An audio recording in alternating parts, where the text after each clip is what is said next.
Hello, Archie Dunlop here with Talking Astrology with Archie on Tuesday, November the 19th, 2024. So today, Pluto goes into Aquarius, and I think it's a big deal. And in this video, I want to talk about what this means, and it's actually quite complicated, or rather quite subtle, and I have to bring together threads from all sorts of places, and I'm not quite sure how it's going to hang together. But I think we really do have to consider what it's all about, what we can expect. And I'm recording from the US, but I am a British citizen. I'm not an American citizen, and I suppose I have some concern about what happens to my country. And I do feel that this Pluto moving into Aquarius is going to affect the UK quite substantially. And I think that this actually relates to the absolute roots of Britain's existence. It's very beginning as a newsworthy region, for example, in the times of the Roman Empire. It goes back sort of nearly 2,000 years ago, and sort of perhaps, what happened 2,000 years ago at some level has been rearing its head over the last couple of years. And so that is something I also want to consider in terms of Pluto moving into Aquarius. But before I look at Pluto moving into Aquarius, I want to consider the astrology and the I Ching for today, which is Tuesday, November the 19th. And a usual boring reminder that if you do happen to like this video, I'd be very grateful if you were to indicate this by pressing the like button. And if you are not subscribed and you like the video, I would be really happy if you were to subscribe. It doesn't cost you anything. You just have to, I believe, just press a button. It does apparently help the channel. Anyway, so let's look at what is happening today. And there we have Pluto. It's not the moon. It's actually a picture of Pluto. And so, as far as the astrology of today is concerned, as always, I set this for noon New York. The moon is in Cancer. It was in Cancer yesterday, so it's very much sort of in the middle of the sign. It's going to be in Cancer wherever you are, regardless of your time zone. And so we can see that the moon is making a trine to Saturn, and it's making a trine to Neptune. So, in a way, at noon New York time, it's sort of halfway between that trine to Saturn, trine to Neptune, and those are sort of an important marker of today. But actually, in terms of aspects, that is pretty much what's happening geocentrically. So you could say moon trine Saturn, moon trine Neptune. Moon trine Saturn is about sort of holding things together. I mean, it's quite an emotional trine because the moon is in Cancer, Saturn's in Pisces. So there's a sort of a linkage between those two planets. Yes, we have strong emotions, but I think we're also able to keep them under wraps to some extent. And then the moon is starting to make a trine to Neptune. Now that trine to Neptune is possibly more a feature of tomorrow, but perhaps we have a reminder here, but we kind of have a little bit of a grand trine because the Sun is making a trine to Neptune. So you can see that the Sun 2751 Scorpio, Neptune 2714 Pisces. The moon is moving towards the trine of the Sun, trine of Neptune. Okay, that grand trine might spill into tomorrow, but there is still a grand trine feel about the day, and it's nice that the sun and the moon are in a trine aspect, even if it's not exact. It allows us to sort of feel healthy and whole, and everything is imbalanced, and that Neptune might help.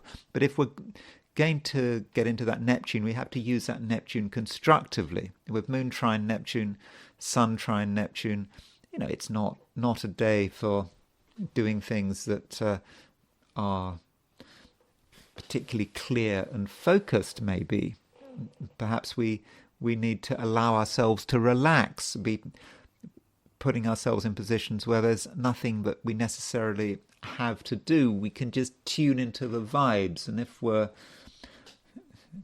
a bit sort of spaced out, just because we are spaced out, not because we've consumed any intoxicating substances, but just if we are feeling a bit spaced out, that we can just enjoy everything and not feel that we have to do anything, not feel that we're doing anything that is safety critical. Now, of course, the main event is Pluto going into Aquarius. So Pluto going into Aquarius, there's the actual chart of Pluto going into Aquarius. According to my calculations, or at least according to the ephemeris, that was happening at sort of 8:29 in the evening. So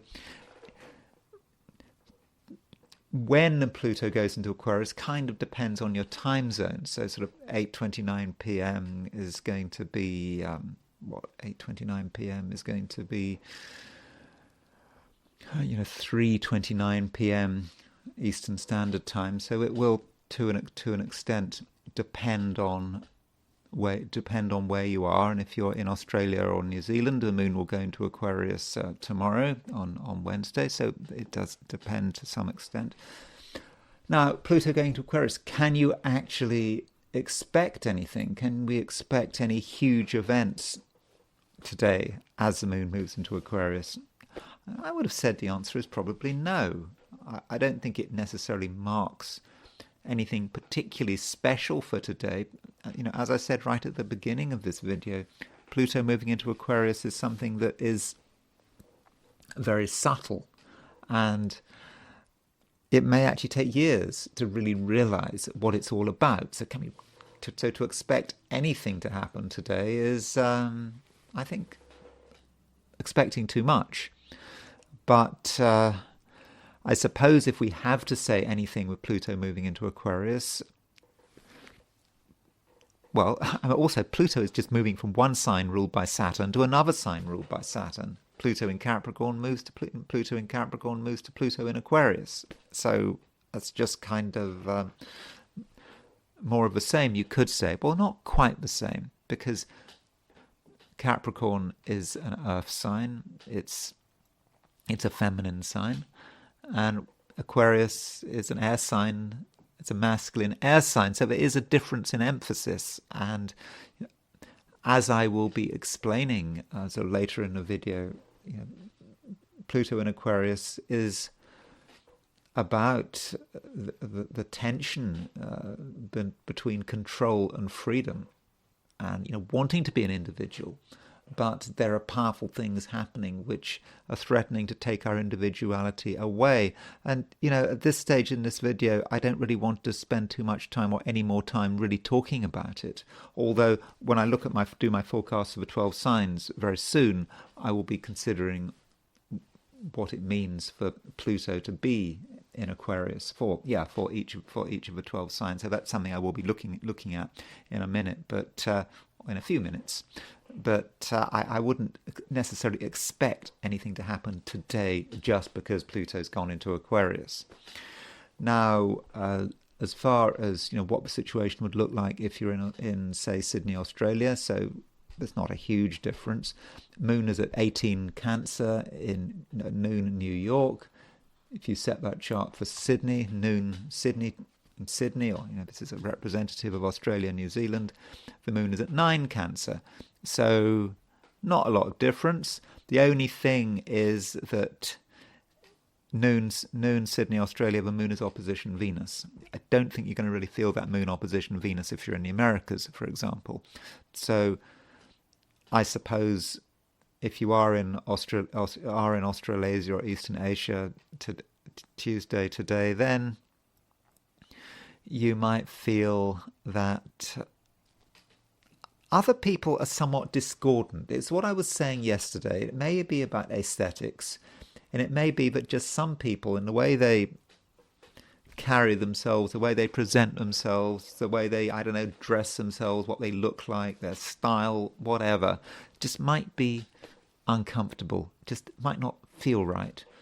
I suppose it could work the other way. I suppose there might be something about your style that might be a little bit discordant. So there's a certain uneasiness there, perhaps, in terms of other people and how we relate to them, or indeed how they relate to us. So that's the only thing. But it's moon opposition Venus. I don't think it's an especially major aspect. It's quite brief. And it's not exactly unusual. What happens once a month. So slight differences between, for example, New York and Sydney, Australia.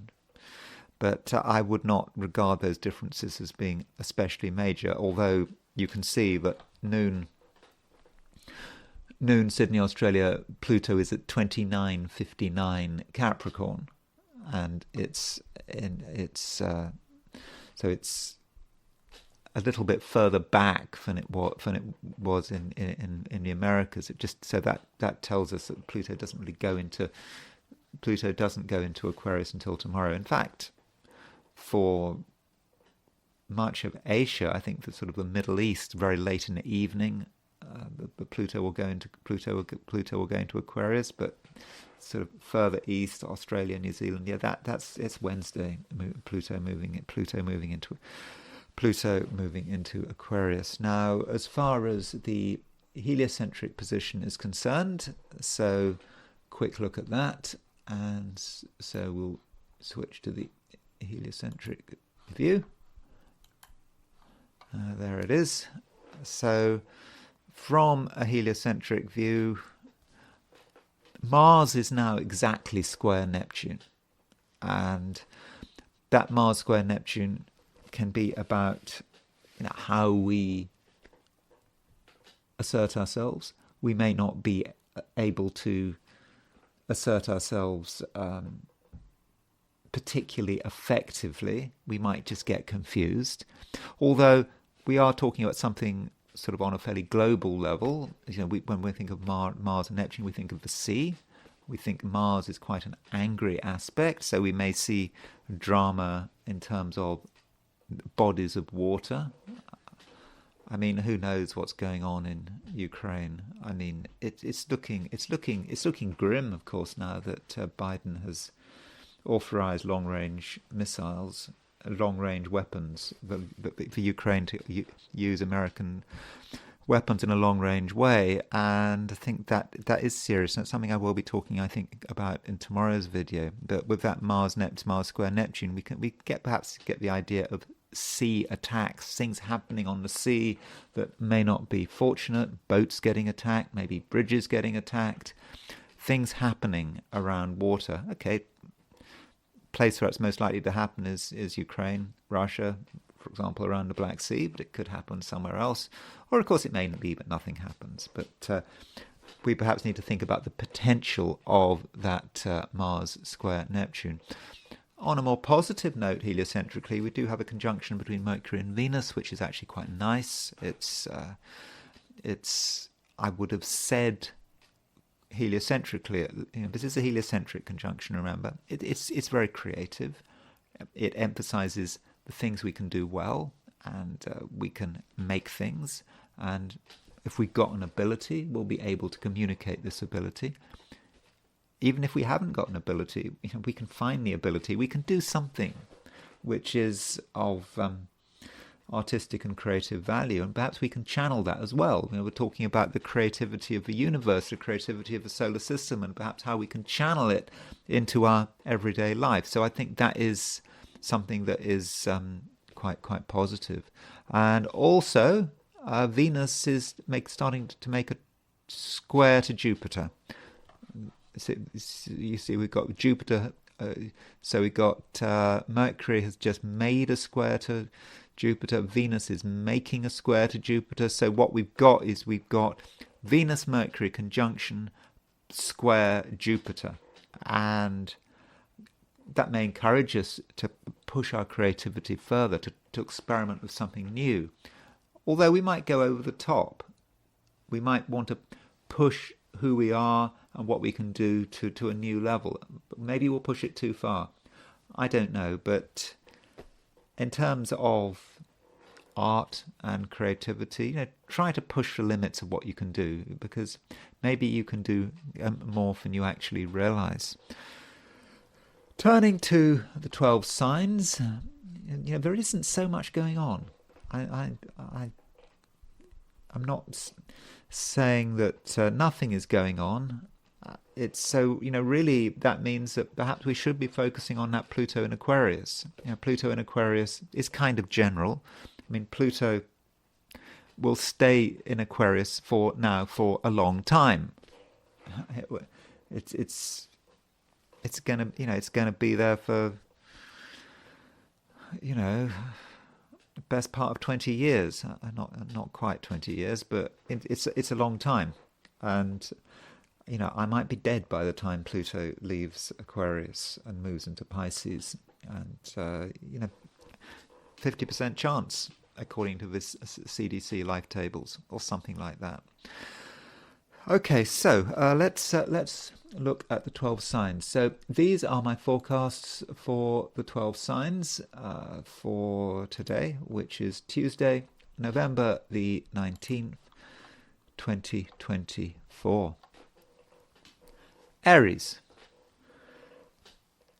Aries, fundamentally, you probably don't really want to do much today. You certainly don't want to do anything that's unplanned. And you are perhaps going to really value your time, and you're going to be quite protective about your time. And so you probably, won't take kindly to disturbances or people asking you to do something on the spur of a moment. That is not going to be particularly acceptable. And, as far as you're concerned, you want to perhaps control and discipline your time and your space. And, you want to do things your way. And if you can do that, you're perhaps hopeful that you can just enjoy yourself, that you can take it all in. Perhaps you're going to be more emotionally sensitive than usual. So I think that you can get away with it. Yeah, there might be some pressures, especially if you're in Australia or New Zealand, people asking you to do stuff, things that you don't really want to do. I think if you're in the Americas and Europe, I don't think those pressures are going to be so strong. And at the same time, you probably want to do things, your way, and you want to do things on your terms. And when you're doing things on your terms, you're going to be on best form, and your mind is actually going to be quite finely tuned. And when you actually say what's on your mind, you'll be quite impressive. You have actually got things to say which are of some importance, and also you're not boring. I mean, Aries, of all the 12 signs, is possibly one of the least boring of the 12 signs. And, the things you say and the things you can suggest and the things you can offer can just seem exciting. Although I don't think this is really a time for action, but I think it is a time when you can just be enthusiastic. But again, it's all on your terms. You're enthusiastic because you want to be enthusiastic, not because you're being forced to be enthusiastic. And you certainly don't want to do things, other people's way. Now, talking about other people and I suppose the group, we can't help but notice that Pluto is moving into Aquarius. And, this is something pretty long term. But with Pluto in Aquarius, Pluto has been in Aquarius on and off for the last couple of years, so it's nothing new. But now Pluto is in Aquarius and it's staying in Aquarius, and I think that you may start to be becoming, quite concerned with who you spend your time with. Again, this is something quite long term, and when you look at your friends and your associates, people you're in constant contact with, things that you're a member of, for example, you'll be asking yourself, is this right for you? And you may think, Aries, that in some respects you are defined by who you associate with. I mean, that is not, of course, true, but it might feel like it. And it's like, was it Groucho Marx? His famous remark that he wouldn't want to be a member of any club that would have him as a member. So it might be a bit like that. So you will be thinking about the group and membership, and membership not necessarily in a formal sense, having a membership card, but just how do you define yourself? What labels are put upon you in terms of the group? I mean, it could be about political parties. It could be about your interests. It's who you claim to associate with. And you just may feel that it's time to make some changes. So you may also just feel that in order to change yourself, in order to transform who you are, you may have to align yourself with a different group of people, or maybe align yourself with no group of people at all. Alignment is not something you're going to take kindly to. I mean, I suppose it's a reminder that as an Aries, you are quite independent-minded. You don't want to be linked with other people necessarily. And I suppose you're also thinking about the future, aren't you? And it's all very well to have wonderful ideas about making progress, achieving your ambitions, but for what end? What point? For what point? And Pluto is asking herself, well, what are you doing? Why are you going in this direction? What are your ideas about the future? And in fact, for some Arians over the next, I suppose I have to say the next few years, you may start to redefine what it means, the future. And perhaps you might change some of those concepts about the future. But it's a complex process, and I've just given you a few ideas, and I hope that maybe that's given you some food for thought. Taurus,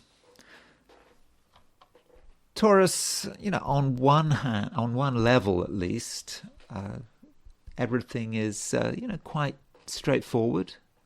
Things are going to plan. I don't think that you're having to face particular obstacles. I think that things are relatively easy, and I think it's actually relatively easy also for you to express yourself, and to be able to express yourself with your feelings, but also with your words. And bringing words and feelings together is going to be relatively straightforward. And also, it's a day when, Taurus, I think that you are going to be able to structure your message. So if you've got something to say which may have several dimensions, it might have an emotional dimension, it might have a mental dimension, but you'll be able to sort of get that balance right and create a certain amount of discipline in terms of the way you communicate, in terms of the words that you use. Though just because you're disciplined doesn't mean you're insensitive. In fact, you are very sensitive at the moment. The moon is in Cancer, the moon is moving towards a trine of Neptune. So I think you'll have a good understanding of other people, and I think you'll give the impression that you are sympathetic. So, in many respects, it should be a relatively easy day. And of course, you're helped by the fact that the Sun is trine Neptune, Sun moving through the last degrees of Scorpio, making that trine to Neptune. So I really do think that you are going to sort of understand people and really on an emotional level and really be able to demonstrate that understanding. Now, Pluto is moving into Aquarius, and it's nothing new. Pluto has been in Aquarius over the last couple of years, on and off, but because of retrograde motion, it's left Aquarius, gone back into Capricorn. We've had this to and fro movement, but now it's in Aquarius, and it's now going to stay in Aquarius. It won't go back. And so, with Pluto in Aquarius, many Taurians are going to be thinking about where they're going. I mean, when I say thinking about it, I'm not talking about necessarily today. I'm talking about, over the next few years, next couple of decades even, thinking about where you're going and how you are imagining this direction. And it may be that you'll find that one set of ambitions transitions into another set of ambitions. You thought you knew where you were going. You thought you knew what you wanted. And now you realize that that's not necessarily the case. And, when we're talking about Pluto, like it or not, the experience of Pluto through the signs for all of us is actually part of a process of getting older. As Pluto changes signs, when we look at how old we were the last time Pluto had a major sign change, for example, 2008 when Pluto moved from Sagittarius into Capricorn, things were different. We were much younger. And so it may just be that at particular periods of life, we want different things. And as we're aware of ourselves getting older, we're also aware that our ambitions are changing. And so the kind of things you wanted, say, yesterday are not necessarily going to be the kind of things you're going to want tomorrow. And when I say yesterday and tomorrow, I'm not necessarily talking about literally tomorrow. I'm talking about yesterday and tomorrow, more about sort of the past and the future. Now, Pluto moving into Aquarius for Taurans may have a relationship to the mother and the strength of a mother and the power of the mother.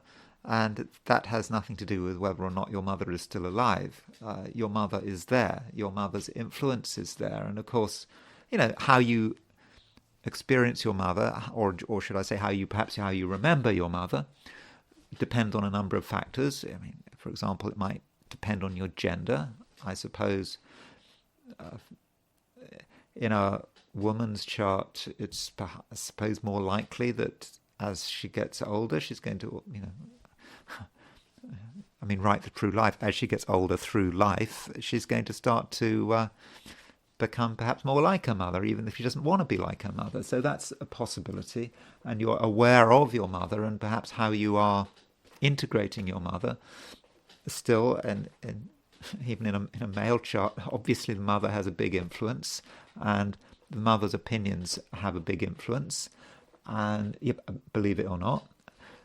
And so memories of a mother could be important, and thinking about what your mother might have wanted, and perhaps realizing that your mother sowed the seeds, because Pluto is about something very small. Remember, Pluto is a tiny planet. The astronomers have downgraded it. It's not a full planet anymore. We, as astrologers, we seem to regard it as a full planet, but astronomers do not. I think they regard it as a dwarf planet. And so it's something very small, yet it's something that has a huge influence if we're into astrology. And so something that is very distant, something that happened decades ago, is now having an impact, and that does relate to perhaps to your relationship with your mother, and that might be how you experience, or part of how you experience, Pluto moving into Aquarius. Gemini. On a mundane level, the moon is in Cancer, and it's kind of making a trine to Saturn, and it's kind of what makes a trine to Neptune sort of tomorrow, and we might see the moon moving through Cancer as perhaps being about money. Money may be relevant there, and Geminis can never entirely disregard money. They might try, but very often they don't really succeed. And the financial dimension is important to many Geminis. And with the moon moving through Cancer, I think that you want to make sure that everything is in order, and it can be in order because the moon is making a trine to Saturn, and so with moon trine Saturn, this is a time when you can sort out your finances or go some way towards sorting out your finances, and you can also sort of make sure that you have covered everything, and there may be things you've forgotten about, something you're spending too much money on, but you'll be aware of it soon enough, and then you can actually do something to change the situation. So that is constructive. Moon does make a trine to Neptune. Well, that's more about tomorrow, moon trine Neptune. But with moon trine Neptune, could be that you have some insights about money. You don't see it directly in front of you. It's not like you're looking through a spreadsheet necessarily. Something just occurs to you in a sort of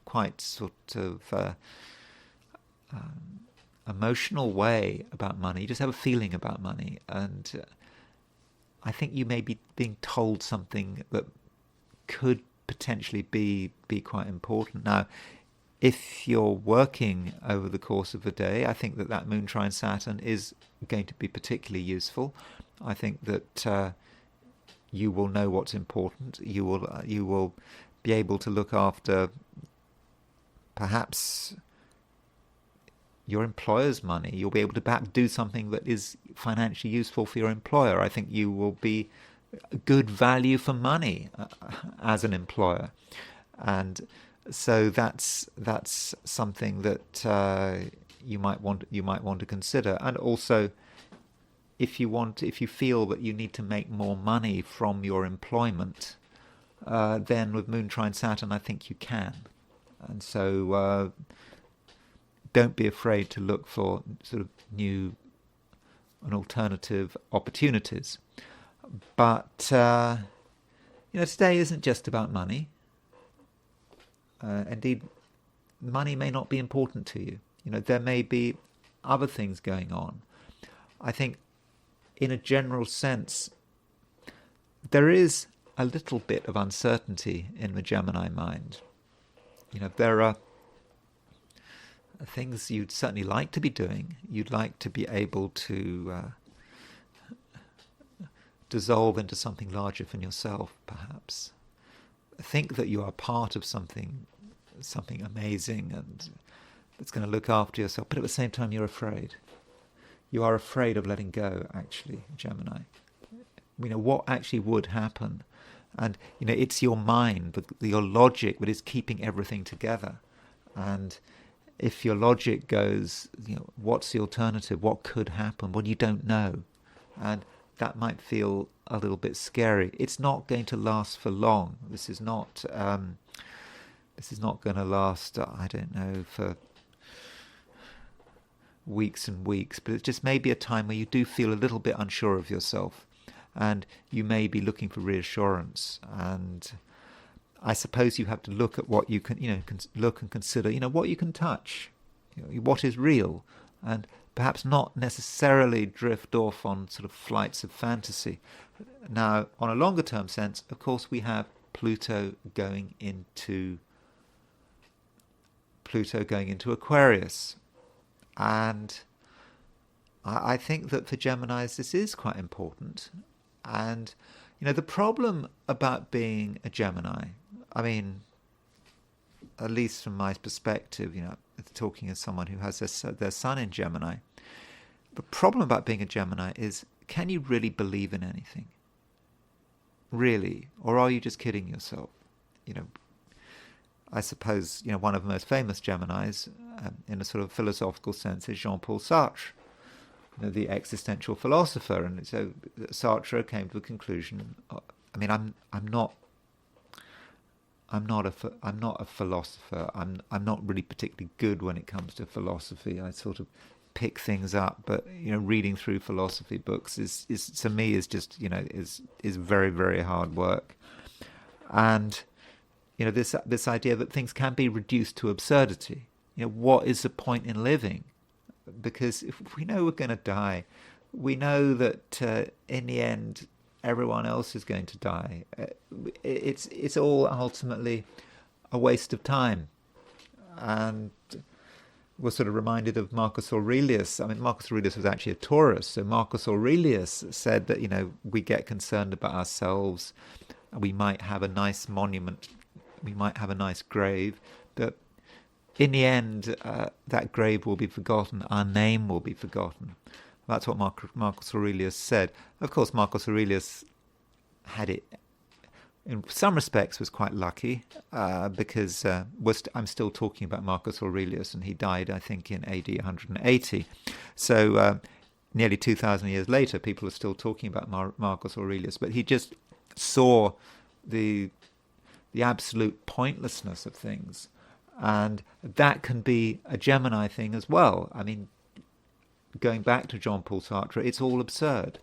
And so that can be a problem, and I think that Pluto in Aquarius is challenging us in this sense. It's challenging us to believe in something. And for Geminis, that can be difficult. Geminis can persuade themselves to believe something. They're very good at that. But how long can that belief persist for? And at the same time, I think many Geminis do actually need to believe in something, because it stops you going crazy. Particularly Geminis, they hate getting older. At least this Gemini hates getting older. And the passing of time is kind of overwhelming. And, perhaps other people are able to use things to kid themselves that it's all okay. They can focus on something like I don't know. I'm in Washington State. A lot of people get obsessed about American football, and they have the local team. The Seattle team is the Seahawks, and you see people fluttering their Seahawks flags, and it's really. I remember, some years ago there were these Mormon missionaries trudging around on a day when it was some final of a Super Bowl or whatever, when the Seahawks were playing, and I just had to tell the Mormons that it's probably not worth the effort knocking on people's doors when you've got the Super Bowl. That's probably not a good idea. Not what I I couldn't care less about it, obviously. I think Seattle lost, as the Seahawks lost, but that's the idea of Geminis can look at that and say that is absurd. This Gemini again can see that these people are going to die anyway. They're just kidding themselves with meaning, just watching millionaires on TV. Why? It's all a waste of time. But the absurdity of it all is really hitting you, maybe, or will be hitting you, perhaps. And perhaps that is why you need to find meaning. And Pluto, in moving into Aquarius, perhaps is saying you can find meaning. You can find something that is real, that can, get you through the next few decades. And so consider what you believe in, and don't be afraid to be spiritual. I would guess that you have some sort of spiritual inkling, whatever, because you're watching this video. It's not because I'm a spiritual person. It's because I suppose people who are sort of vaguely spiritual are also into astrology. But perhaps it is about finding a meaning for yourself, finding a purpose, and perhaps considering the possibility that there is something out there. It's not just you, and it's not just chaos, that there is something looking after you. And perhaps Pluto in Aquarius is asking you to consider that. And I'm not going to go into any further details. I was almost going to go into some details there, but I don't think that's appropriate. I think you have to work it out. You have to kind of work it out for yourself. But meaning is going to be very important, and the struggle for meaning with Pluto going to Aquarius, could actually be critical. Cancer, Moon still moving through your sign. In other words, Moon is still in its own sign, and the Moon has been making a trine to Saturn, and then it moves to a trine to Neptune, and I think that is pretty good. And I think that you're going to feel comfortable, and I also think that by and large you're going to feel quite well supported by the important people in your life. So I don't think that you need to feel alone, and I think that you can trust people in general. And indeed, there may be a particular person who, in some respects, is sort of older or perhaps wiser than you, who can give you good advice. So, in terms of decision making today, I don't think you're alone, and you're not alone also because the Moon is making a trine to Neptune, and so you can sort of feel perhaps that you are part of something. I mean, that Moon trine Neptune may sort of link with tomorrow as well, because I think for many of us that Moon trine Neptune is going to have maximum impact tomorrow. And there is also a grand trine feel to today, because the Moon is in Cancer. It's sort of trine Saturn. It's trine Neptune. It's trine the Sun. So today, tomorrow, there is a feeling that things are moving, and that you basically understand what's going on emotionally. I think you are very sensitive, and sensitive not in a vulnerable sense, sensitive in terms of just understanding what's happening, knowing what's happening, feeling what's happening. And I suspect that your sensitivity might be boosted by the fact that Pluto is moving into Aquarius. So for a long time, on and off, Pluto has been in Capricorn. So the Pluto has been in your opposite sign. I mean, Pluto went into Aquarius. Sorry, Pluto left Capricorn. Pluto left Capricorn for the last time, I think, at the end of 2008. So perhaps since 2008, there has been an emphasis maybe on relationships, or at least you've been very aware of the power that relationships can bring and the consequences in terms of relationships. If you're in a relationship, who's got the power, who doesn't have the power, who's weak, who's strong. Those kind of thoughts may have on and off been quite important for the last, 15, 16 years. That is possible. And the Moon now moving into Aquarius, where it stays for a long time, a very long time, is for you is a time that is quite deep. I mean, it's a time when Cancerians are going to really want to explore things in a sort of an emotional sense, explore who they are. What is the essence of your existence? And these are deep questions which you can't always get other people's help. And so Pluto in Aquarius, any transformation taking place with Pluto moving into Aquarius, and again, I'm not necessarily talking about today or tomorrow, it's more long term than that. It could be taking place on an emotional level. And being a Cancerian, I think you can understand that and you can relate to that. And also because Pluto is moving into Aquarius, that means, which is an air sign, that means that you can, at least in terms of yourself, you can actually verbalize what's going on. So you can almost give yourself a running commentary as you go deeper and deeper into things, as you start to understand things. So I think that is positive, but it's quite deep.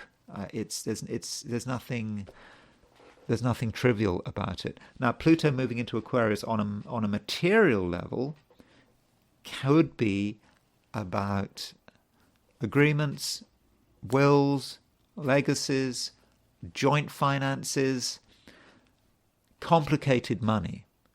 And it may just be a time where many Cancerians have to think carefully about how things are organized and how things are written, I mean, in a financial sense. And, it is a long time. And so, you do have to think about questions about legacies. A legacy, a will, may not seem to be of pressing importance right now. Depends on your stage of life. Not just the stage of your life, but perhaps the stage of life of, I don't know, it depends how old you are, but if you might have older relatives, you might be the older relative, I don't know. It's about issues of life and death and how that relates to money and passing things on. And perhaps these are things you didn't really want to think about, but perhaps now with Pluto going into Aquarius, this is something you're going to want to think about. But again, I'm talking about something quite long term. I'm not talking about anything you have to do tomorrow. You don't have to rush out. Well, maybe you do. I don't think you do. I'm not saying you have to rush out and make a will or anything like that, or rush out and change your will. But if you have a will, just be aware that the financial side of things just could become more complicated as Pluto moves into Aquarius, and as it moves, through Aquarius, over the years to come. Leo, probably the main aspect happening at the moment is a trine between the Sun and Neptune. So we've got the Sun in Scorpio and we have got Neptune in Pisces. Now that trine between the Sun and Neptune in a way is quite personal. It's not really about the public, other people in general. It's about your private life. And I think that it is a time when you are going to value your privacy. And your privacy may be important in terms of actually, maximizing your potential. When I say maximize your potential, I'm talking about that on a very personal level. Being able to do stuff that you enjoy, doing stuff that you like doing. And, some things can't be shared. And if you've got lots of people around you, nothing much can happen. But when you're doing things on your own terms, just things are so much better.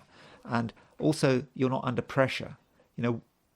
If you are under pressure today to do things, to make things happen, then it's quite possible that you could make mistakes. I mean, that could happen. Or you could just misunderstand things. But if there's no pressure, you can just go with the flow and you can enjoy your own company, and I think in many respects have quite a relaxing day. But there's no need to be totally lazy, totally complacent. I think that you have ideas at times where there will be things you want to say, and in fact you'll be able to speak your mind with great vigor, and people will listen. Let's not forget the Sun might be in Scorpio, but it is in mutual reception with Mars and Leo. They're both in Mars, the Sun and Mars are in each other's sign. So you'll be able to communicate, I think, with power, and people will listen. And if you want to make things happen with the power of your words, then I think that's something you can do. Now, there's a lot of talk about Pluto moving into Aquarius. And today, or perhaps tomorrow, Pluto indeed moves into Aquarius, and it stays in Aquarius. It doesn't go back into Capricorn. And so you're stuck with Pluto in Aquarius for, best part of 2 decades. And with Pluto in Aquarius, we are thinking about the other, because Aquarius is your opposite sign. And it represents perhaps everything that you are not fully aware of. And, that might just be about things happening at an almost unconscious level. It just could also be about relationships and how you see other people. I suppose if you're into Jungian psychology, Pluto moving into Aquarius might be something to do with the shadow. It's a long time since I've read about the shadow, but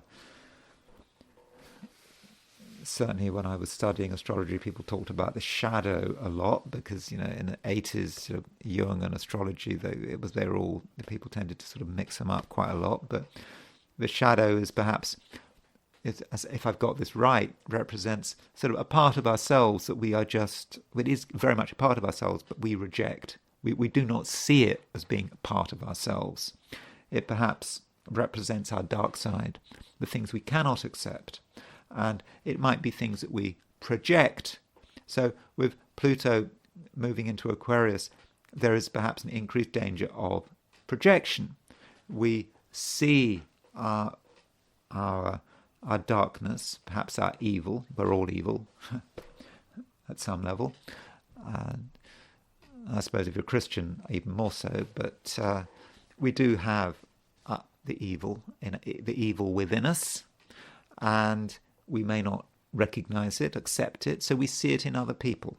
So if we start having extreme views about other people, whether they be members of our family or even politicians, there's a lot of talk about evil. I kind of thought to myself about evil and politics and how evil some politicians really are. But I'll talk about that maybe in my next video. But, we can project. And so with Pluto moving into Aquarius, there is an increased danger of projection. I don't say danger of projection. Because projection, I think, is just part of the process of living. But there is an increased chance of projection, Leo. And so if you get strong feelings about other people over the next few days, weeks, years, it goes on, doesn't it? Because Pluto stays in Aquarius for so long. Just consider the possibility that it's just you, and that you're dealing with someone who is perhaps quite ordinary, quite reasonable, but you perhaps have turned them into something that they're not. Certainly be very careful about demonizing people. I think you could do that. And on a more sort of mundane level, Pluto in Aquarius is, it is about relating. It's about how relationships unfold in your life. And certain relationships may start to have an obsessive quality. I mean, that is possible. So be careful of that. And be careful about other people getting obsessed about you. And it doesn't have to be a romantic relationship to be obsessive. It can be obsessive.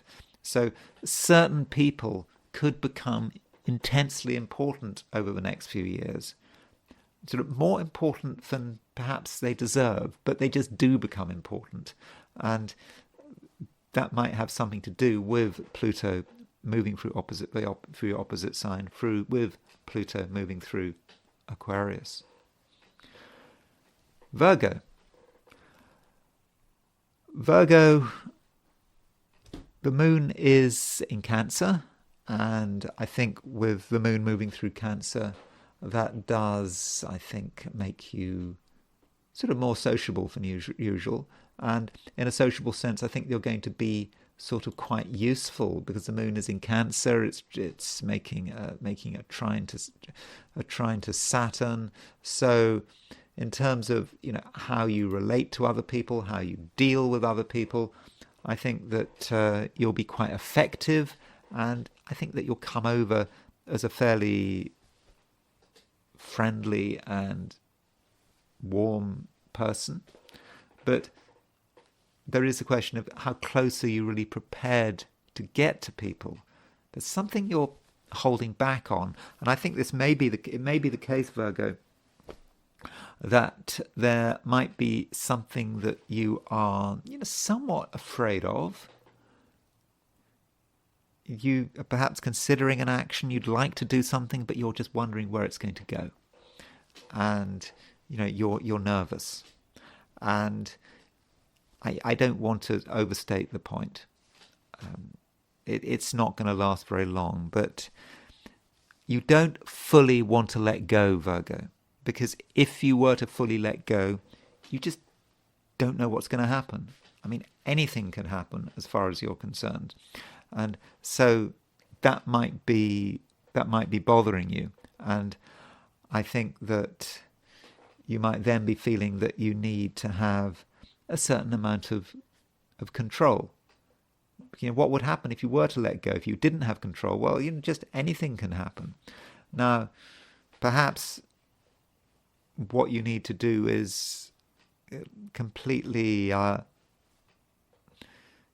reimagine what it means to be in control and what it means perhaps to be well organized. And that perhaps leads us into the fact that Pluto is moving into Aquarius. And Pluto moving into Aquarius, well, it affects all the 12 signs, and it certainly affects you. And one way you may experience Pluto moving into Aquarius is that it may emphasize some of the stereotypical Virgo nature. And I don't want to stereotype Virgos, but as we know, a stereotype of a Virgo is someone who is obsessed about detail, wants everything to be just right, and so forth. I'm not saying that is true, but perhaps with Pluto moving into Pluto moving into Aquarius, that part of yourself that wants things to be ordered is perhaps going to be stronger than usual. It's going to be more intense than usual, and over the next few years, Virgo, consider how you'd like things to be, how you'd like things to be placed, how you'd like things to be organized, and you may actually reach the conclusion that your current life and your current lifestyle doesn't support the kind of organization and structure that you would really like to have. And so this may encourage you to have a more dramatic approach to the thing, that perhaps you need some quite major changes may be required. And you're ready for it, you're up for it. I think that's something you can do, and you just have to be very objective about it. And with Pluto in Aquarius, for many Virgos, this might focus on your health. Your health could start to become very important to you. Health matters perhaps should be given priority. I mean, I'm not, by the way, predicting bad health. That's not what I'm saying. I'm saying health is going to matter. And you're going to want to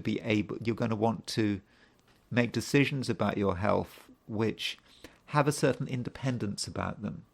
You're not going to be prepared to just be told things about your health. You will be more questioning, and you will be quite independent about it. Now, I'm not encouraging you here to ignore what doctors tell you.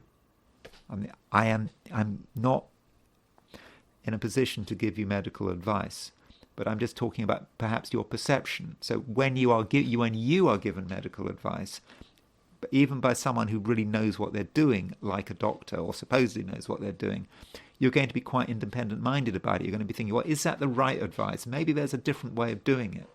And so that may be part of your thoughts, but you can't be independent just for the sake of it. If you assume that the doctor knows what they're talking about, and so I must make it clear that I'm not advising you to not listen to your doctor, but I think you're going to perhaps not take things at face value, and you're going to be quite questioning about what people tell you about your health. And it's not just doctors. There's always common views about what is good and what is not good, and you're not going to just follow the latest fad. You are going to be quite sort of independent-minded about it, and you will definitely have your own view. Another point about Pluto moving into Aquarius, I don't know. It depends on your circumstances and your situation, but it may change your relationship to the animal world. I think particularly about pets. So I know a lot of people have pets, and I think I read somewhere that 40% of Americans have a dog. So with Pluto going into Aquarius, for some Virgos, animals and pets may suddenly become very important to you. Perhaps they may already be important to you if you already have a pet. When I say pet, I must make it clear, I'm talking about animals which are certainly no larger than a goat. I'm not talking about your pet horse. I'm talking about smaller animals, I think, smaller than a goat. That might sound absurd, but of course I'm talking about the sixth house from Virgo, or the sixth sign from Virgo, which is Aquarius. And of course Pluto is moving into Aquarius. If you wanted to know about your pet horse, that's the 12th house from Virgo, which would be Leo. So that could be an area of concern, even obsession, making sure that your animals are in good order. And if you don't have a pet, it could be with Pluto in Virgo, depending on the situation, you could find yourself having to look after animals. That is possible. Or you might find yourself inclined to look after animals with Pluto moving into Aquarius. And it may just be that through animals, again, smaller animals, smaller than a goat, through animals there can be some kind of a transformation. And I suppose that's something that people often find, isn't it? That through animals one gets a perspective on oneself. And I suppose having a dog, it's a memento mori, isn't it? It's a reminder of one's own mortality, isn't it? I mean, a dog. This is a dog. We haven't heard a dog barking so recently. Our dog, by the way, she's in a strange mood at the moment. So she can be very. She's very needy right now. Our dog. She's in heat, by the way. So she's not spayed. So that means she can make a lot of noise. She can be very needy, but then she can be knocked out. It's a strange thing. Yeah, I mean, dogs are a reminder of our mortality. This is our second dog. I remember the first dog died in. She was 13 and a half. Our previous dog, same breed. Yeah, So when you see your dog dying, I mean, it reminds you of one's own mortality, and I suppose that's a way in which pets can have quite a transformative influence, and they do remind one of one's mortality. And of course, Pluto is moving into Aquarius, and so I'm just suggesting there may be something going on with smaller animals and your relationship to pets. And if you don't have a pet, who knows, Pluto in Aquarius might still bring you in contact with an animal over the next few years. Libra. The moon is still in Cancer, and the moon is making a trine to Saturn. And so that moon trine Saturn, I think, is going to be, for you, is going to be pretty motivating. I think you're going to be very effective, and you're also going to be useful. People will really notice what you can do, and your efforts, I think, will be appreciated.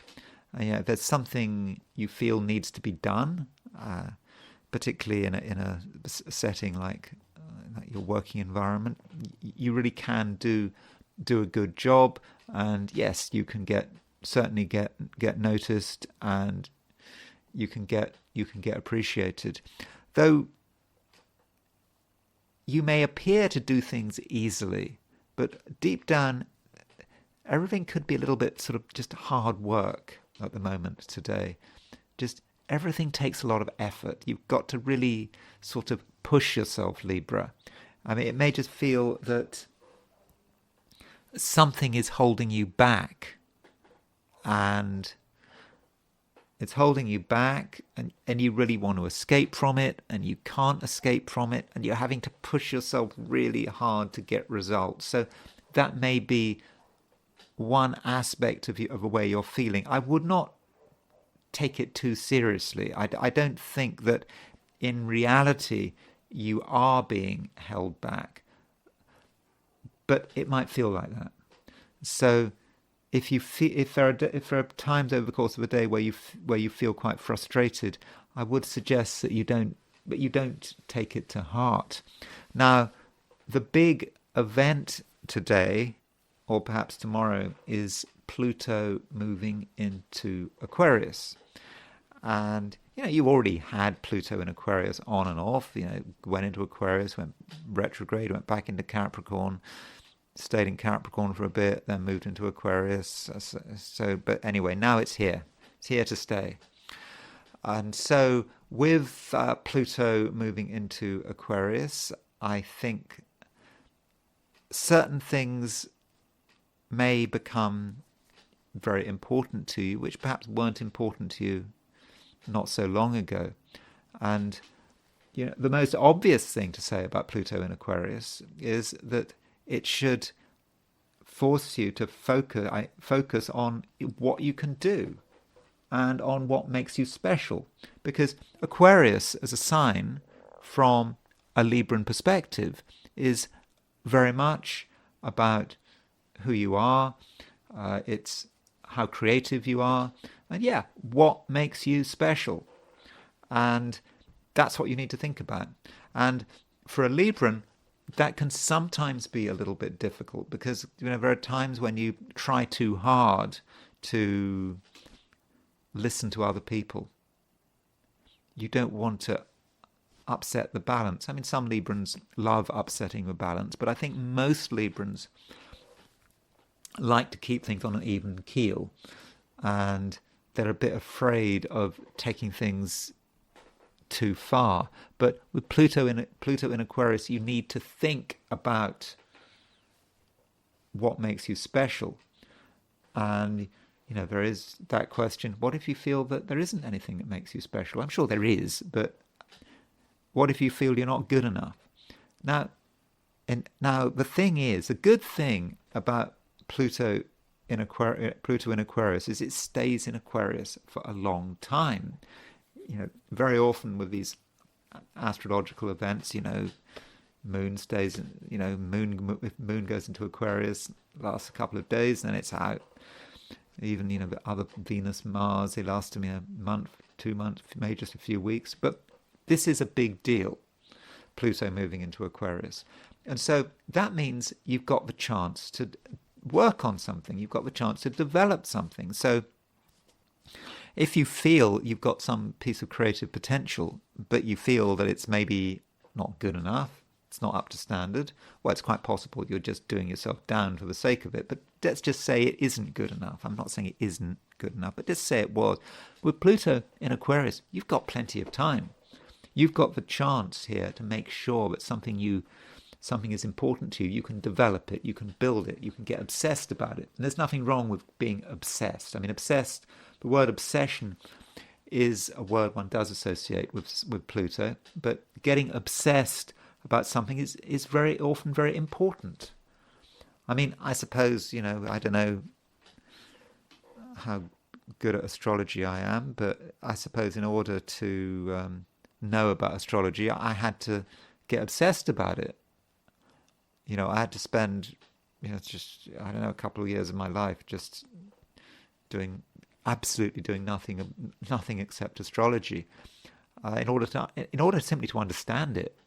Like, when I was trying to work out how to read horoscopes, why I learned to read horoscopes is just, I do written readings. I do sort of 30-page readings, and I would just 30 written type pages, and just in a totally obsessive way. That's what you have to do. But you've got time. Whatever it is you want to be obsessed about, now's your chance. And you can do it in a very intense and powerful way. And I think that could be a way of operating. Now, I suppose I have to give you a full view of what it means for Pluto in Aquarius. One possibility, I'm not saying this applies to everyone, but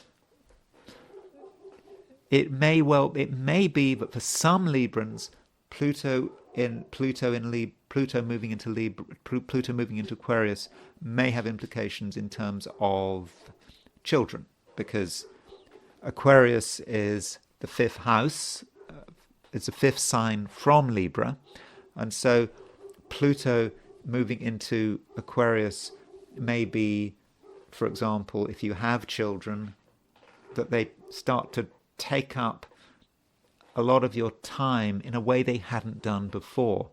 And that may not be because they are physically taking your time. It may be because of the way your concentration lies. You're just concentrating on them, or you feel that you just feel that you feel they do need your attention.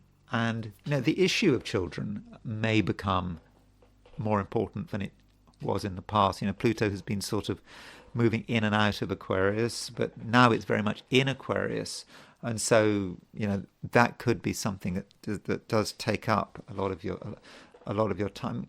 For some of you, I mean, I don't know. It does completely depend on the situation, but I think it would have been remiss of me not to mention the connection between the fifth house and children, and the fact that Pluto is moving into the fifth sign, is moving into Aquarius. Scorpio. So Scorpio, we have the moon continuing to move through Cancer, and so with the moon moving through Cancer, I think it's a time when you can be far-sighted. You're not going to just be focusing on trivial things. You're going to be interested in the larger picture, in things which are perhaps beyond yourself, and I think you'll be comfortable with that, and you will perhaps be also sort of in the mood for a bit of exploration. I mean, some Scorpios can be a bit wary of exploration. Things are complicated enough without having to sort of move beyond your immediate bounds. But no, I think that right now you are asking questions, and you want to understand what is possible. And, it does matter, because, you are a creative human being, and you're particularly creative at the moment, and so you need to make sure you're not missing anything, and I think that's going to matter. You don't want to miss things, and so you need to keep a lookout for everything that might be possible. And so I think for many Scorpios there's going to be a healthy curiosity, And so, don't be afraid of asking questions. And at the same time, the Sun, while moving through Scorpio, Sun is still in Scorpio, though in a couple of days' time it does move into Sagittarius. The Sun does make a trine to Neptune, and that trine between the Sun and Neptune, I think it's really quite good. I mean, it's very imaginative. It allows you to consider all sorts of possibilities, and you're thinking about perhaps what you can do, what you can perhaps achieve if everything went your way. And when I'm talking about achievement, I'm not actually talking about things really from a material sense. I'm talking about it more in a sort of an existential sense. You have something that you can do. There's things that you can do brilliantly, and you just have a sense about what they are, and there are pictures going through your mind about what could happen, what could be the case, what you could achieve if you had the chance. So don't discard those pictures. They might sound fantastic, but in their own way, they're very real, and they actually can be a vision of the future. And, at the moment, we almost have a grand trine in water, by the way. The moon is in Cancer. It's starting to move towards a trine of the Sun, making a trine to Saturn, starting to make a trine to Neptune. So that does mean that emotionally things are moving, things are flowing, and I think that your imagination at the moment, is on really good form. One thing moves into another thing, and it's just all moving very nicely. Obviously, you have to be a little bit careful. I mean, when you've got a grand trine in water, especially as there's not a huge amount of Earth around. Okay, Venus is in Capricorn. Pluto is about to no longer be in Capricorn, but you've got to an extent keep both feet firmly on the ground. But I think you will. Now, as far as Pluto's sign change is concerned, Pluto is moving into Aquarius. Now, some say, or used to say, when I started learning astrology, Pluto was regarded as a ruler of Scorpio. I mean, I don't think people are so into the idea of Pluto ruling the sign Scorpio anymore. I'm prepared to concede that Pluto has an association with the sign Scorpio. I don't think it has rulership of Scorpio. Mars is the ruler of Scorpio. But maybe given that association, Pluto's sign change is something that you do have to consider. I mean, it's a major thing. I mean, don't forget, Pluto moves into Aquarius. It stays in Aquarius until the 8th or 9th of March 2043. So, that is 19 years or something like that. It's getting on for 2 decades. So it's a big sign change. And so with Pluto moving into Aquarius, Scorpio, I think that you will have a sense of what matters, where your grounding lies. Grounding is going to be important for you. And you're perhaps going to take the view that your understanding of grounding and stability is not necessarily the same as another person's understanding, even if that person is very close to you. Even if that person is a member of your family, even if they're a spouse, you still have perhaps different ideas about what it means to be safe and secure. And so that is perhaps something that's going to have to be negotiated over the next maybe couple of decades. And Pluto moving into Aquarius is, or could, have a big impact on your understanding of home. What does the home mean? What does it mean to have a roof over your head?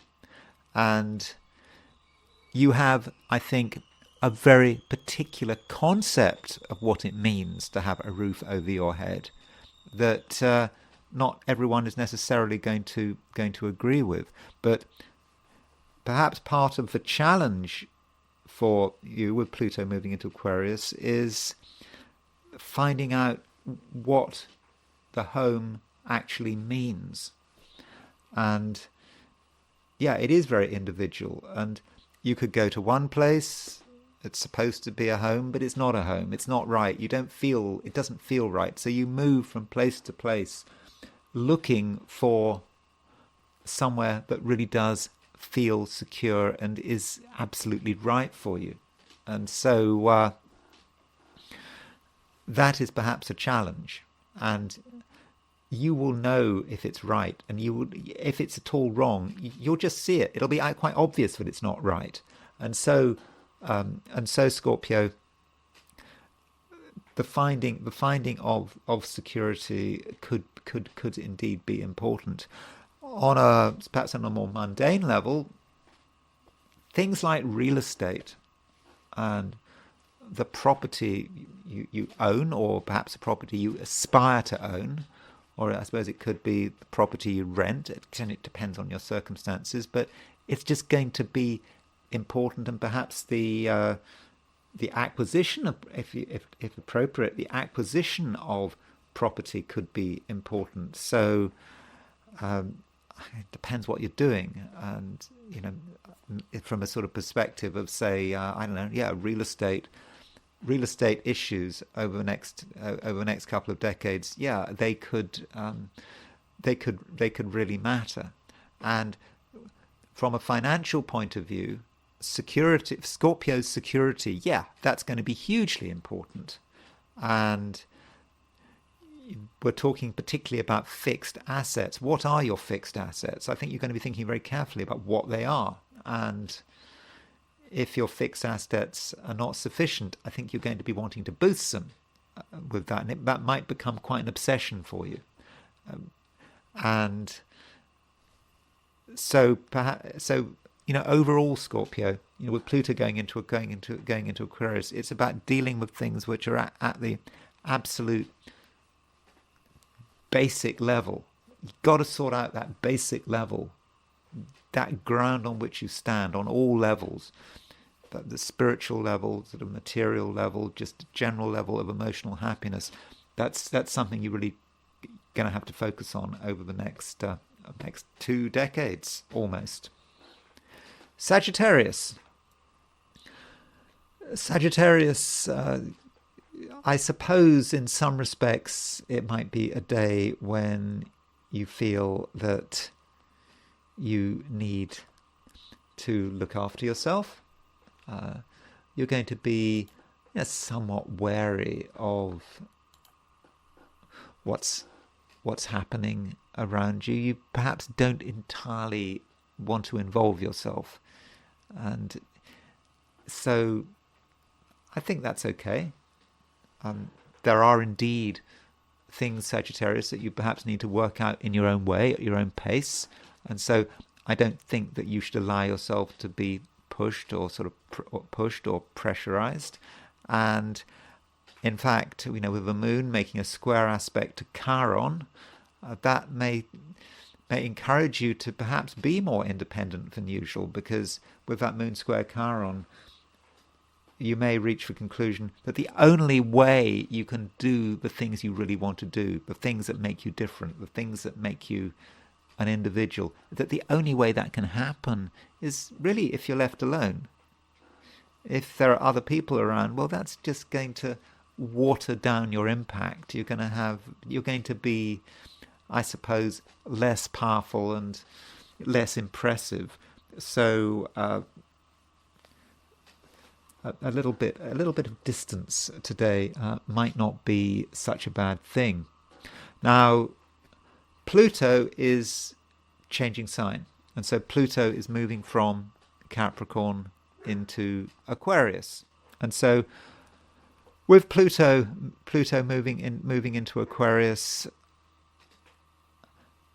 it's not necessarily such a big deal.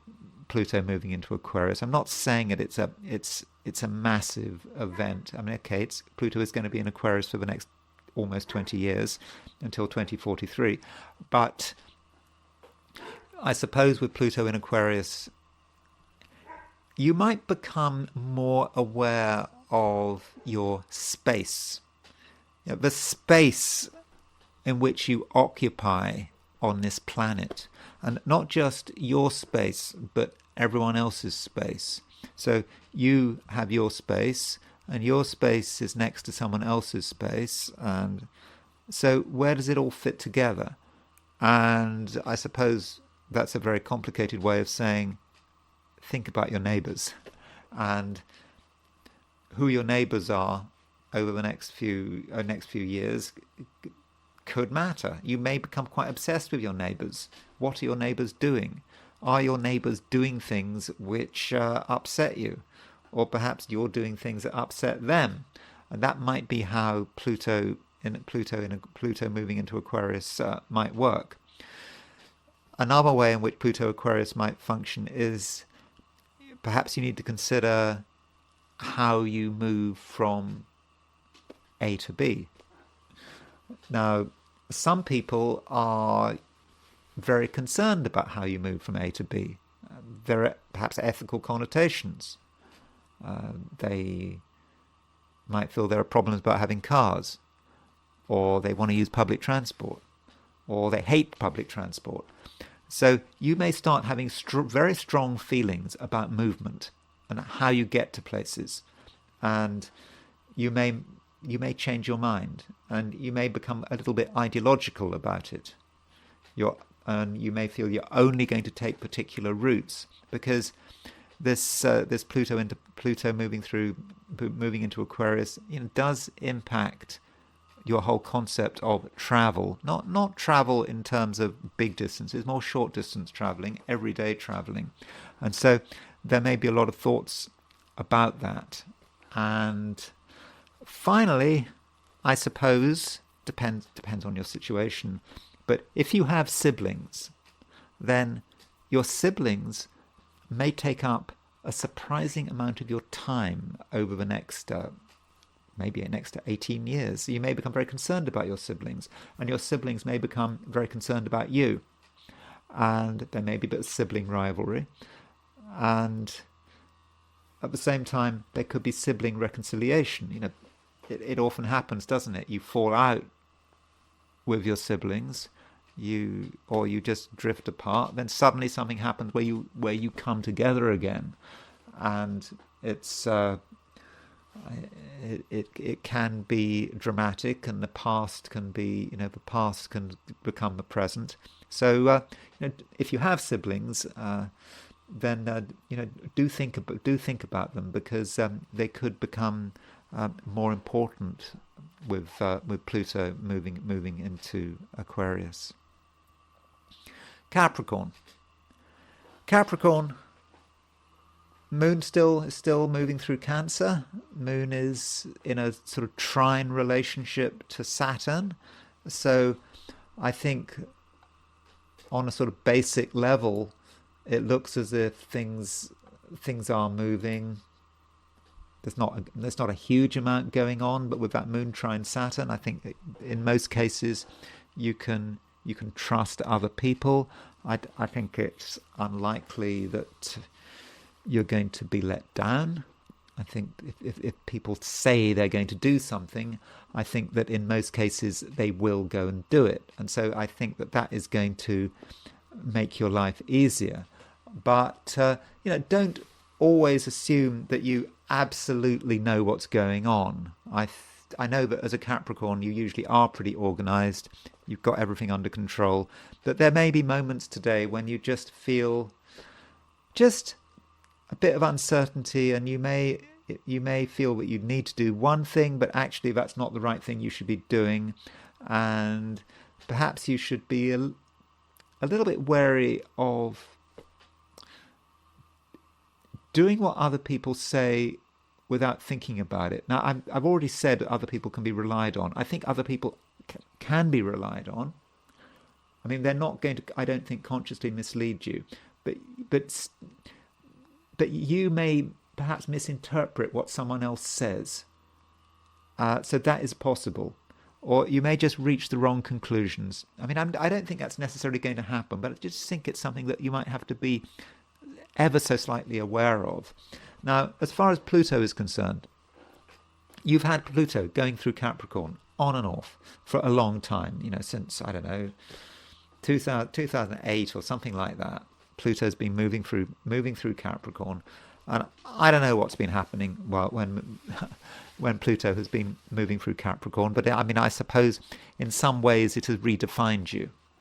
You've perhaps found yourself getting involved in things that you did not expect you'd have to get involved in, and now, in many cases, it may all be coming to a head.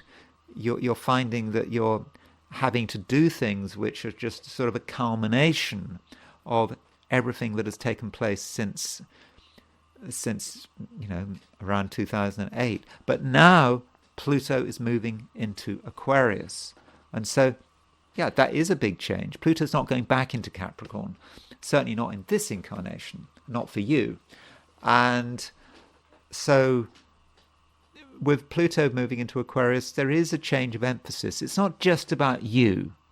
It is about your resources. And so Capricorn, you might find with Pluto as Pluto moves through Aquarius, you may find that very simply money becomes important. It may not be that money actually is important, in a material sense, but it's going to feel itself to be important. You are going to be concerned by what you have. And it's not, I suppose it's not just about money, it's about your resources. What resources do you have in order to achieve what you need to achieve? Or indeed, what resources do you have in order to maybe get through the next 20 years or 18 years, until Pluto moves into Pisces? So that might be something you feel you need to work on straight away. And I would have said, that's good. Capricorn, it's an earth sign. You understand what matters. And I think that with Pluto moving into Aquarius, you have the opportunity here to sort it out and to create some kind of a change, maybe a dramatic change, which could have a very sort of beneficial impact on your finances. And we shouldn't forget that Pluto as a planet does have a connection with money. Plutocracy, that doesn't come from nowhere. A plutocracy is a form of government ruled by people with the money, and we sometimes forget that when we think about Pluto. So it is a time to be thinking about money, and I think that with the right moves you can transform your financial situation, if it needs to be transformed, for the better. Aquarius. Well, Aquarius, I'll start with the moon. The moon is moving through Cancer. Moon is actually moving through a relatively low-profile sign. So, I understand that today, tomorrow, Pluto is moving into Aquarius, but the moon is also moving through Cancer. And so with the moon moving through Cancer, and it's making a rather nice trine to Saturn, and Saturn is of course your ruler. And so with moon trine Saturn, moon in Cancer, trine Saturn in Pisces, I think today it can be quite a well organized day for you. When things are in order, you can put things in order, and you're going to be comfortable in terms of whatever you're doing. And also the Sun is making a trine to Neptune. So that Sun trine Neptune may be describing someone else's behavior, or at least someone else's stance. And Sun trine Neptune may be someone who is a little bit dreamy. They're not particularly focused, but at the same time they may have something rather useful to offer if you give them a chance. Maybe they've got inspiration to offer, or their insights may be useful if you're just prepared to listen to what they're doing, what they're saying. Indeed, they may have a sort of quite a spiritual perspective. So in terms of the people close to you, if they seem in a bit of a daze, or they seem to be thinking about something else, perhaps you need to try to understand what's going on, because they might have some rather useful insights. Now, as far as Pluto moving into Aquarius is concerned, Pluto's been moving into Aquarius on and off for the last few years, and now it's happening. Pluto does not leave Aquarius until, I think, the 8th or 9th of March 2043. That's when it moves into Pisces. So with Pluto moving through Aquarius, it may well be a time to redefine yourself if you want to. Now is a time to, change the way you present yourself to other people. Perhaps people have become complacent. They've assumed that you always express yourself in a particular way. Maybe you always dress in a particular way. You appear in a particular way. They've got used to you.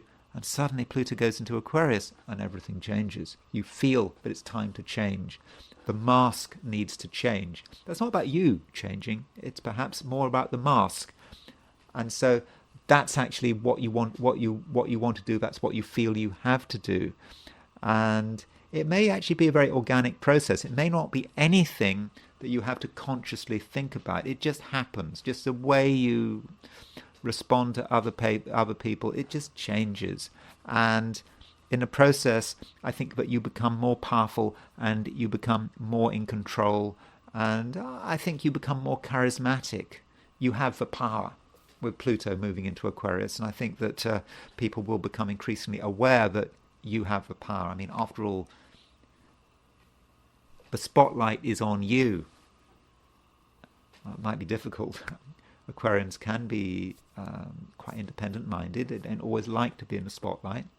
Never forget that Aquarius is the opposite sign to Leo. Aquarius in some ways is the anti-Leo. Leo, focus, ego, the self. Aquarius, there's a certain sense of detachment there. And so that's perhaps you. But with Pluto moving into Aquarius, you're perhaps the one who can create the change.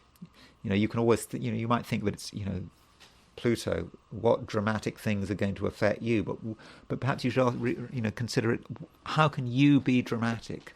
How can you be the one who can actually make things happen? So I think Aquarius, the next 18 years could be important, and I think they could be beneficial, and maybe the world needs you. Pisces, we have kind of almost got a grand trine in water at the moment, because we've got a lot of stuff in water signs. We've got Moon in Cancer, we've got Sun in Scorpio, we've got Saturn in Pisces, Neptune in Pisces. So it is the case that things do appear to be moving, at least on an emotional level. There just may be something quite energetic about what is happening, and you can really feel that energy, and it's an emotional energy, and I think that you will just emotionally understand what is happening, and also I think you're going to be able to control it. Because that's a great thing about being a Pisces. Emotional situations don't faze you, and you can be the one to bring things under control and to really start to make sense of them. So I think that that grand trine in water is very nice, and you can take your fundamental creativity and actually turn it into something. Again, that's Moon trine Saturn, and I think that people will appreciate this. And from a social perspective, I think people are really going to like what you have to offer. And with a Moon in Cancer, you may have a chance to get closer to people and to enjoy their company. It shouldn't be too serious. I know Pluto's moving into Aquarius today or tomorrow, but it shouldn't be a day that is too serious. It should be a day when you can enjoy yourself, when you can have your freedom, when you should be with people who have the same priorities as you, who also want to enjoy themselves. You don't want to have people holding you back. If anyone does the holding back, it should be you, because you're able to create some structure, but not so much structure that anyone is complaining. So I think that looks quite good. Now, as far as Pluto is concerned, Pluto is moving into Aquarius. Now, you could say, wow, it's a preparation for Pluto moving into Pisces. It's soon going to be in Pisces. If you can wait, you have to wait until the 8th or 9th of March 2043. So it's close. You just got 18 years to wait. Or is it 19 years? I don't know, 19... in less than 20 years, Pluto will be in your sign. So that's something to look forward to. Okay. Anyway, Pluto's moving into Aquarius. So what does that actually mean? Well, it's subtle, I would have said. And it's perhaps about you thinking about what needs to be held back. The transformation is happening behind the scenes. This is not a public transformation. Pisces has to work it through in your own way. And yes, you are changing. There is a process of change, but it's going to be slow, and you're not going to want to reveal it. And I think there are just going to be a lot of things that you don't actually want to talk about, and that may be a mark of the next 20 years. Of course, some things do have to be talked about. So, I mean, don't be too secretive. Some things do have to be revealed because there may not be another chance. So, ask yourself whether secrecy is actually necessary. Though I think in many respects Pisceans can benefit from secrecy. I mean, it depends what you're doing, but it could be that you can actually do things behind the scenes between now and 2043 that could actually turn out to be very useful.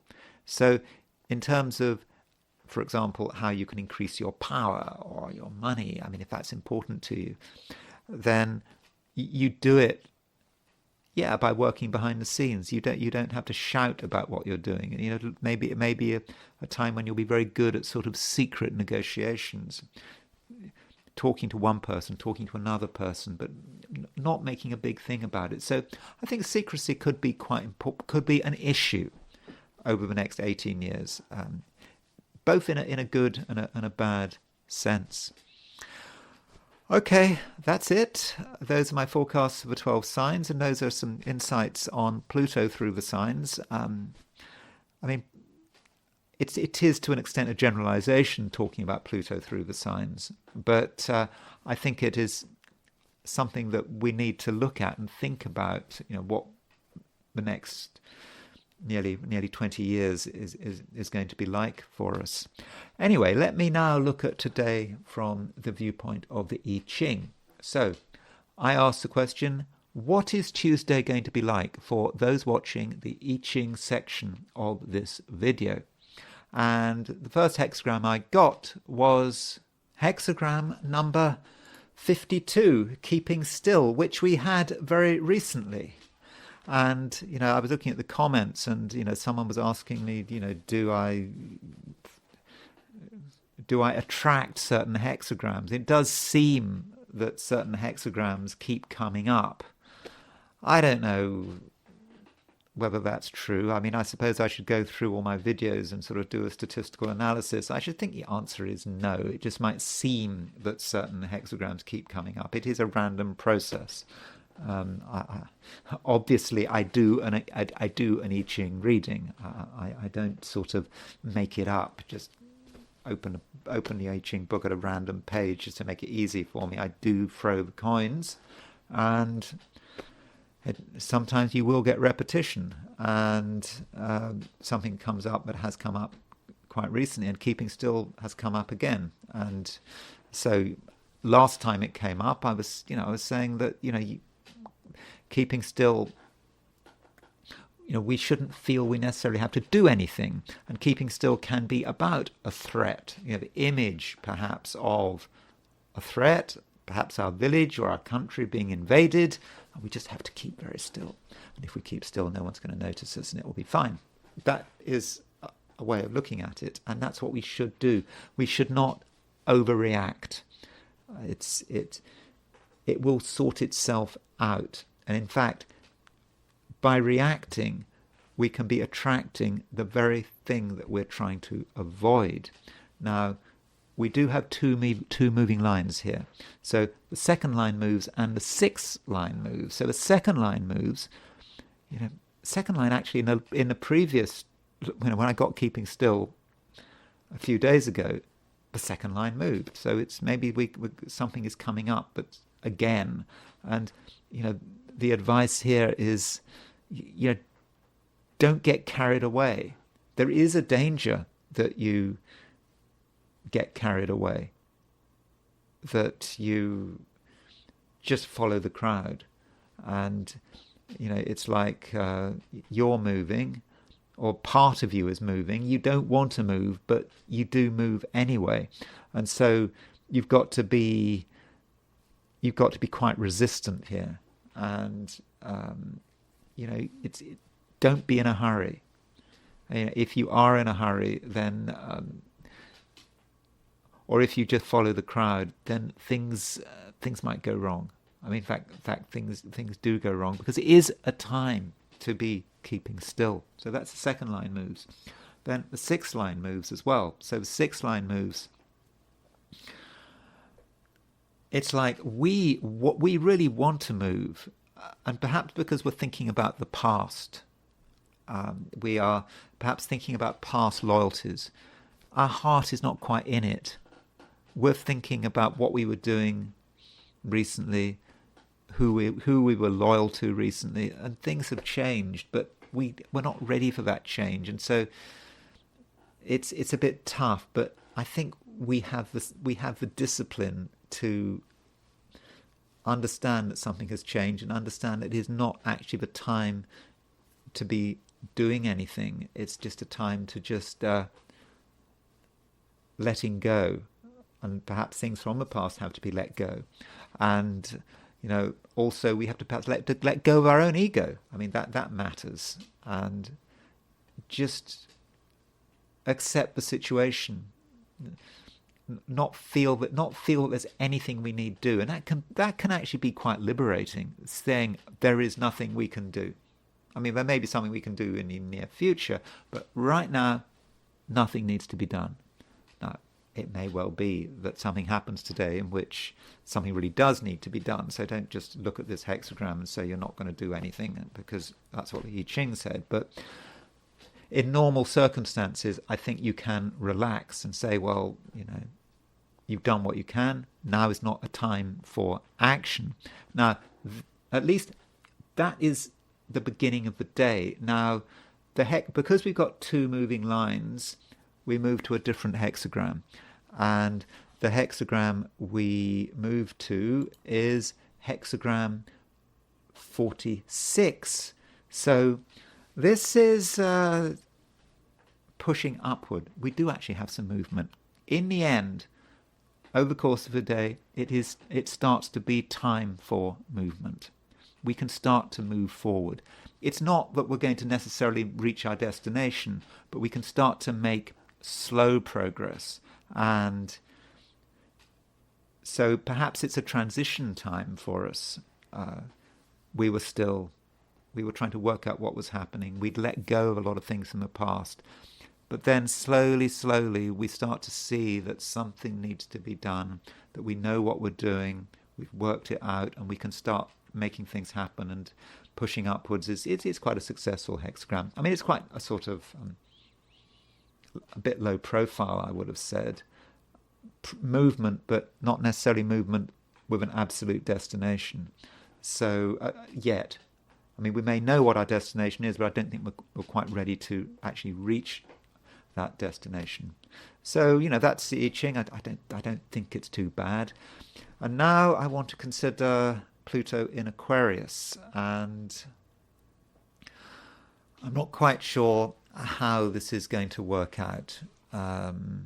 So today, Pluto moves into Aquarius, and you can see here it is.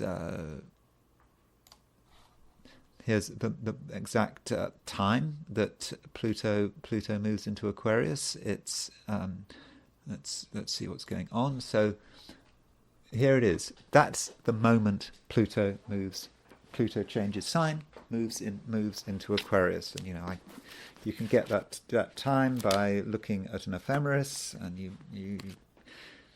go to the ephemeris for 2024, and you can read off the precise time it moves. And according to this ephemeris, Pluto in Aquarius, on the 19th at 2029, which is of course 8:29 p.m. London time. So how do we conceive of this Pluto moving into Aquarius? What is Pluto? I mean, Pluto is a planet that is just far, far away. It's a minor planet. It's been downgraded. It used to be a full planet, but it was downgraded by the Astronomical Association to be a minor planet. And so, as astrologers, we have not downgraded it. And Pluto Pluto is a transpersonal planet.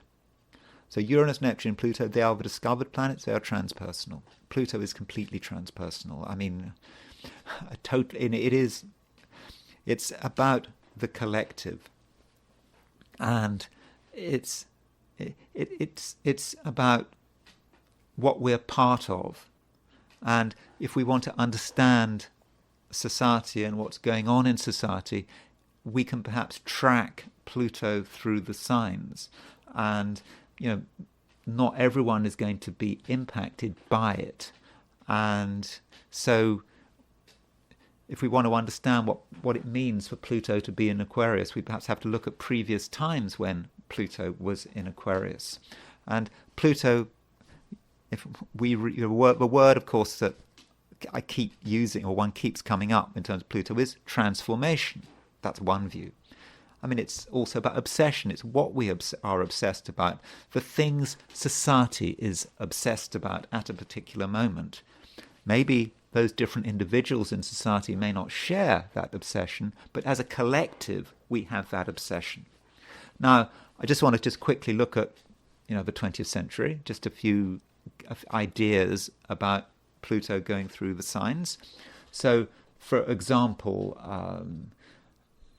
Pluto went into Cancer in 1914.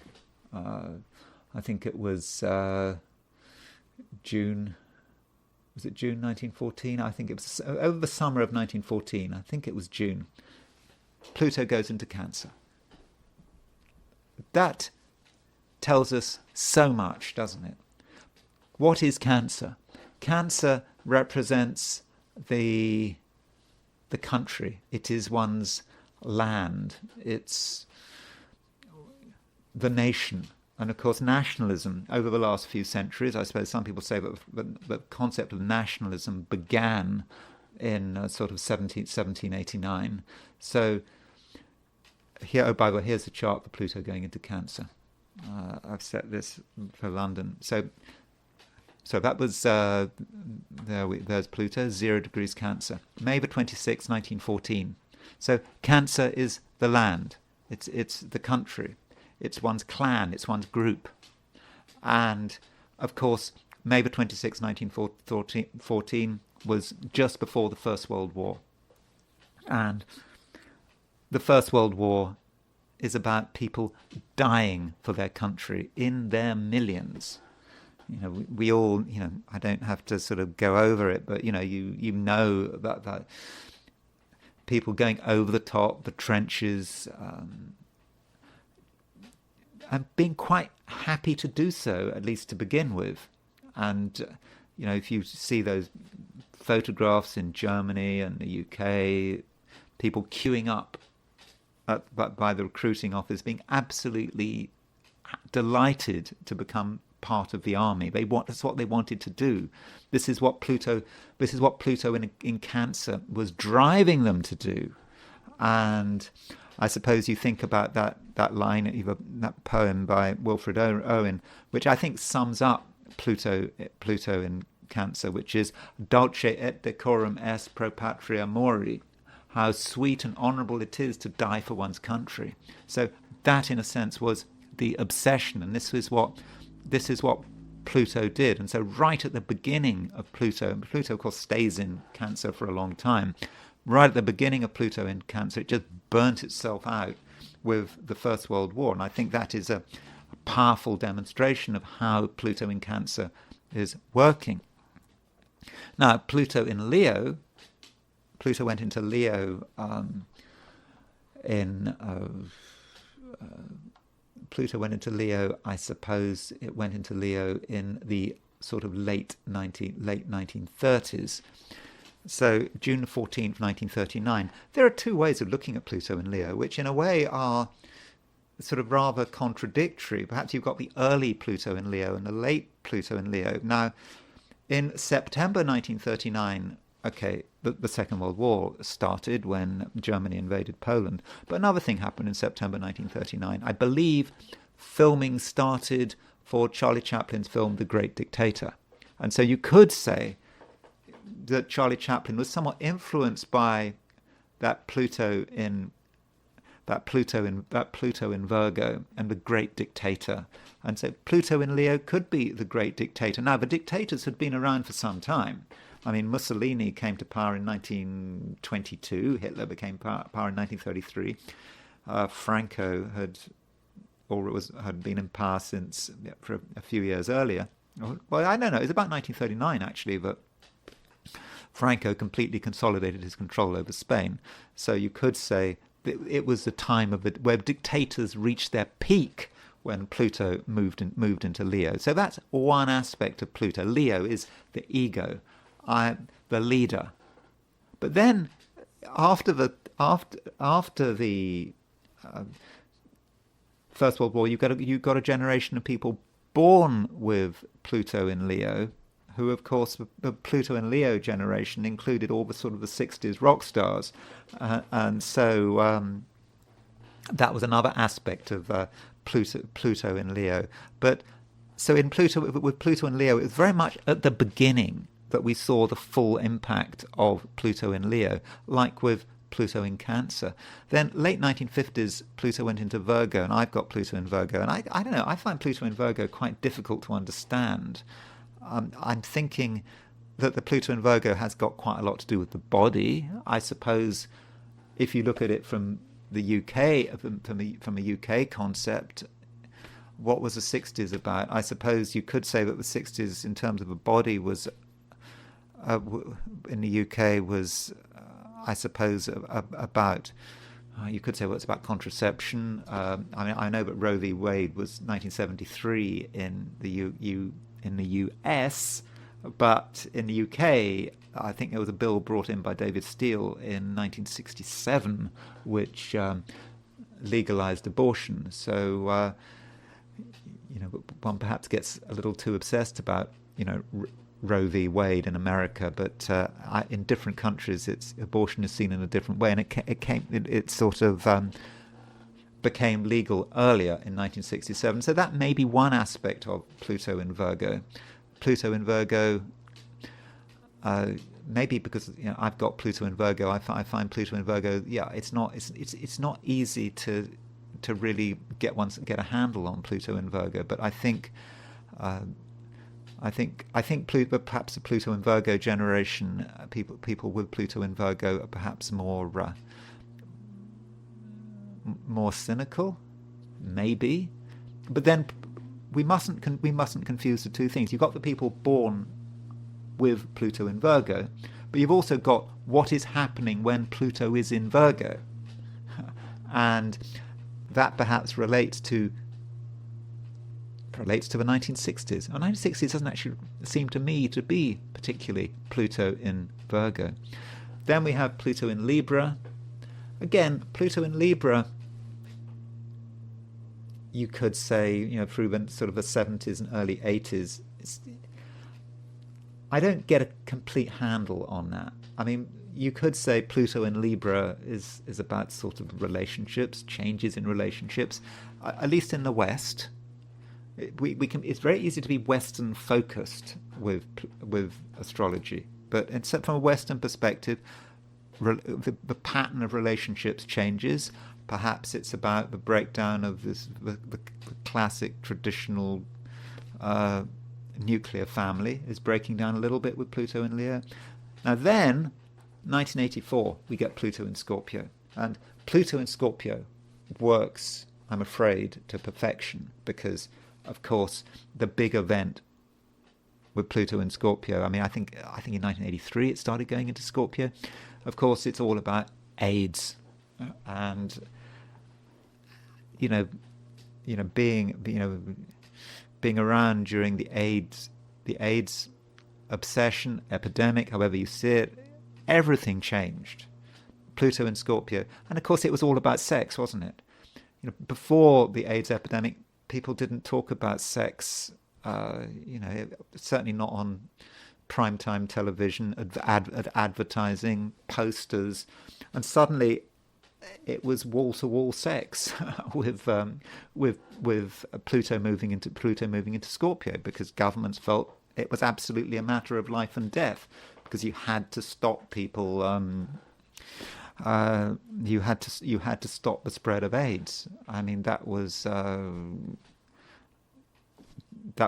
what it was all about, and so and it was about life and death. And I kind of think that, in a way, we haven't recovered from Pluto moving into Scorpio, even though Pluto is now about to move into Aquarius. It opened something up which just hasn't changed. This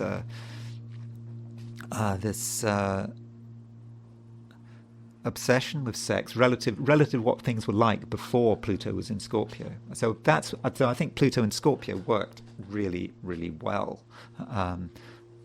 If well is the right word.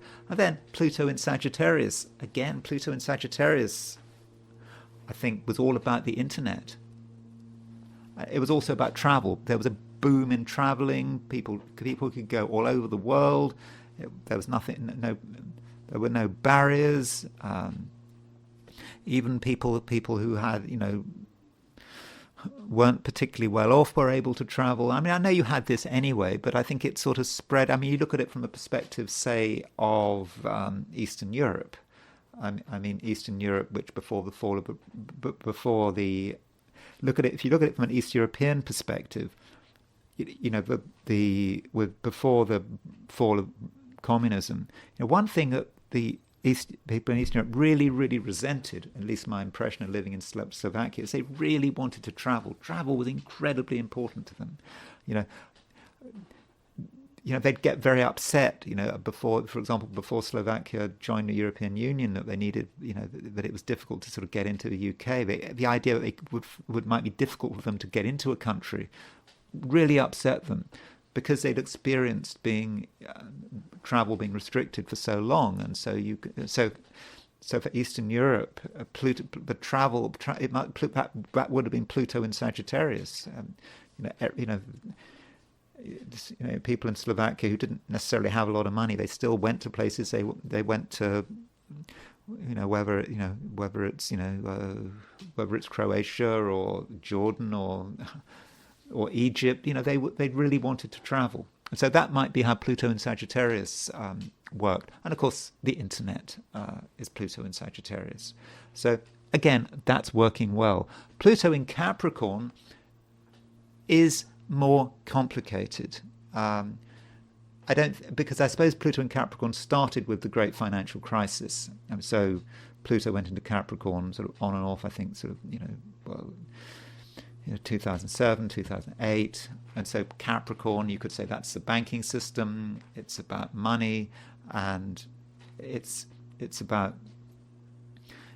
control, and it's also about corporations. And in a way, you could see how the internet used to be sort of, before 2007, Pluto in Sagittarius. The internet was free. People could set up their websites, and it was maybe a bit of Wild West there, but it was a new frontier. Then, with Pluto in Capricorn, you could then say the corporations started moving into the internet. You had to sort of do things through corporation. It wasn't enough to set up your own website. You had to do whether it's Facebook or whatever, Facebook, YouTube, Google. But corporations took over. And of course, I suppose with corporations getting involved in the internet, it was easy for the corporations to control, potentially. So, with YouTube, people are very concerned on YouTube about saying the wrong thing, and maybe they'll get closed down or whatever. But so the corporations did get involved in the internet, and that might be part of Pluto in Capricorn. So Pluto was in Capricorn. Pluto moved into a sign ruled by Saturn, and so I think in a way it did become sort of more Saturnine. And now we have to consider Pluto moving into Aquarius. And I'm just wondering how I'm going to... I've got so much to say on Pluto moving into Aquarius. And so how do we understand Pluto in Aquarius? Well, one way of looking at Pluto in Aquarius would be to say, well, it's just another Saturn-ruled sign. That would be an approach. It's just more of the same. But Aquarius, Capricorn and Aquarius are two different signs. Saturn in Capricorn, Capricorn is the negative version of Saturn. Aquarius is a positive version of Saturn, the masculine Saturn. Perhaps Pluto in Capricorn wants to be passively in control. Pluto in Aquarius wants to be actively in control. And so that may be one way of seeing Aquarius. But an alternative approach to it is to say, well, Aquarius is it's the opposite of Leo. Leo perhaps represents the king and what happens to the king. And so perhaps if we want to understand one view of what Pluto is going to mean, what it means for Pluto moving into Aquarius, we should perhaps think about the last time Pluto was in Aquarius. And the last time Pluto was in Aquarius was sort of in the 1770s. So here is December the 1st, 1778, when Pluto moves into Aquarius. I set this chart up being this program, and it says 2959.8 Capricorn, but I got the timing from astro.com and their ephemeris section. So this, of course, happened at the time of the American Revolution, Pluto in Aquarius. So this makes sense, and it's about okay, you're going, the Americans getting rid of King George, Pluto going into Aquarius. Okay, it's already happening, but Pluto is opposition Leo. Leo is a sign of the king, Leo. And so Pluto in Aquarius is about perhaps freedom from the king, freedom from control, people demanding control, their control back. And of course, in terms of American mythology, that is, that's very much the mythology of the American Revolution. It's the American people, the colonists, kicking out the British, taking control of their destiny. At least that's one way of looking at it. But I think that very often what Pluto moving into Aquarius is about control moving from one place to another. So before the American Revolution, ultimate control, I suppose, was the British king. But then you had an up-and-coming class, maybe the elites. They wanted to be in control. And maybe that is actually what's happening in the United States, what happened in the United States. It's about giving up one form of control for another form of control. And it's a very active control. And if you think about the United States and its concept of the Constitution and the division of powers, and it's all immaculately created by the founding fathers. at the time, it must have felt very Aquarian. And of course, this happened around the time that Uranus was being discovered. I think Uranus was discovered, was it 1781, I think? It's a couple of years later, around this time, Uranus was discovered. And so it's a very Aquarian thing. Control is now vested in the new rulers. The elites have taken over. And it's not that suddenly people are more free. I've read somewhere that the burden of taxation under the new American independent government was higher than it was under the British, and control was important. And very soon after the war, relatively soon after the war, here's 1794. We had the Whiskey Rebellion, where George Washington put down a rebellion. Why did he put down a rebellion? Because I think he wanted control over whiskey. He wanted to tax whiskey. Some people didn't like it, and they started protesting, and it was a rebellion. And George Washington put the rebellion down. Okay, he didn't put it down that brutally, but still, that is a demonstration of state power. So that is certainly a way in which you can see the elites wanting, one elite taking over from another. And I think that we can see this if we go back a Pluto cycle. So Pluto, if we go back, say, to the... I've got it somewhere. If we go back to, or maybe I haven't, we had in the 15, I don't think I've got the chart here, 1533. I think 1533, Pluto went into Aquarius. And 1532, 1533. That I've got it on December, I think it was December the 12th, 1532.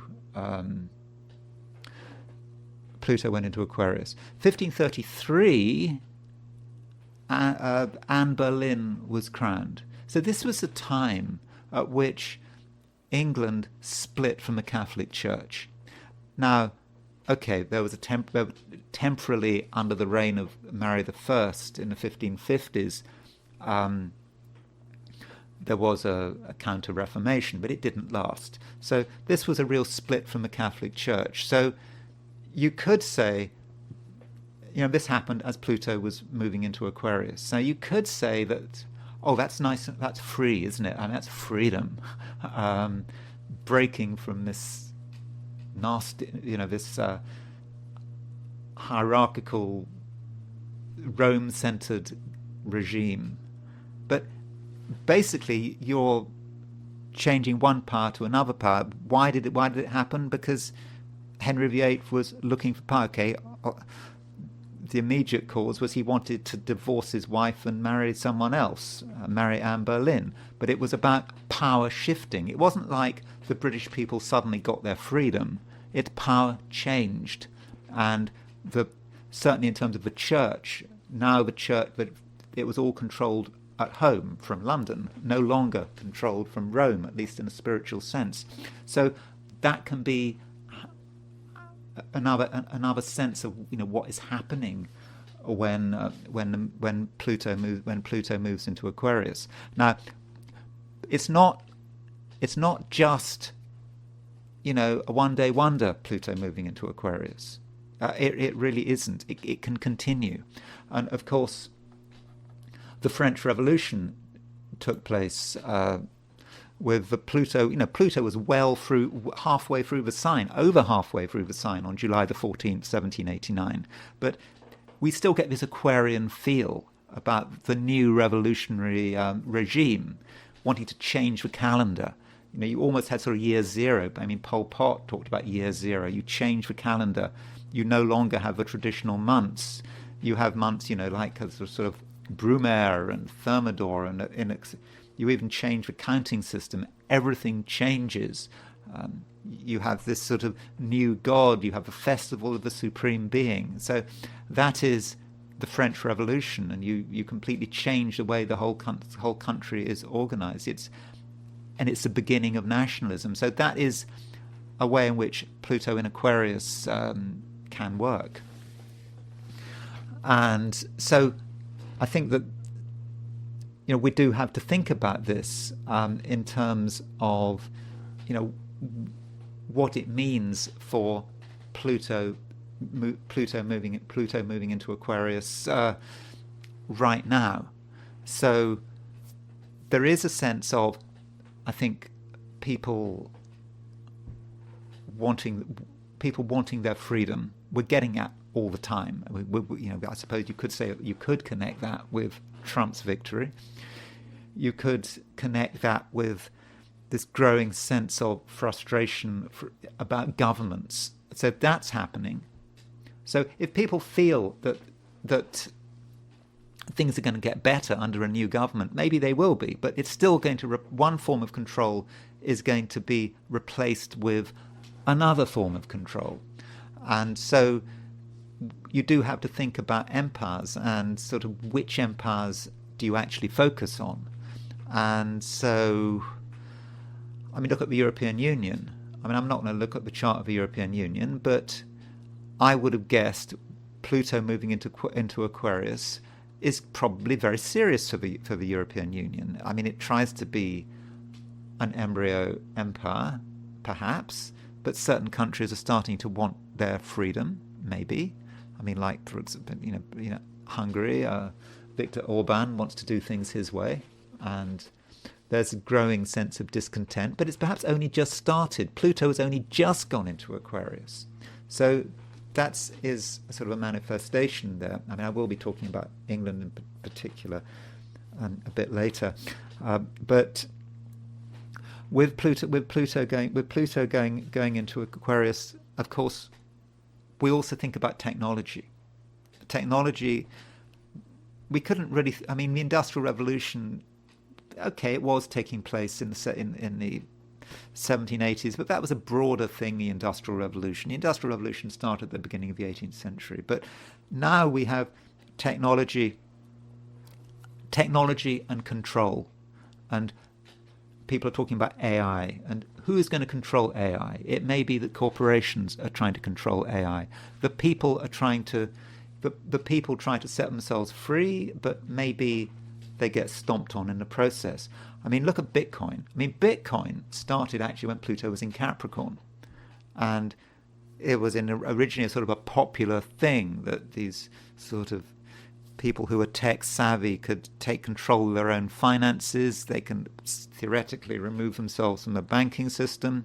And now with as Pluto moves into Aquarius, Bitcoin is perhaps becoming more mainstream. You have BlackRock launching its Bitcoin ETF, exchange traded fund. So you no longer, with Bitcoin, I think you have to,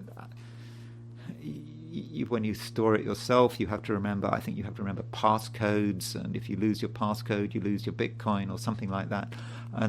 But now it's all easy because you can just buy an exchange through your broker. You can buy an exchange traded fund, a Bitcoin thing, and you can buy your Bitcoin like that. But what's happening is as Pluto moves into Aquarius, the big companies like BlackRock and Fidelity are just kind of able to sort of take control of it and manage it. But it still represents this concept of freedom and a desire to attack freedom, and that's something that we have to be very, very aware of.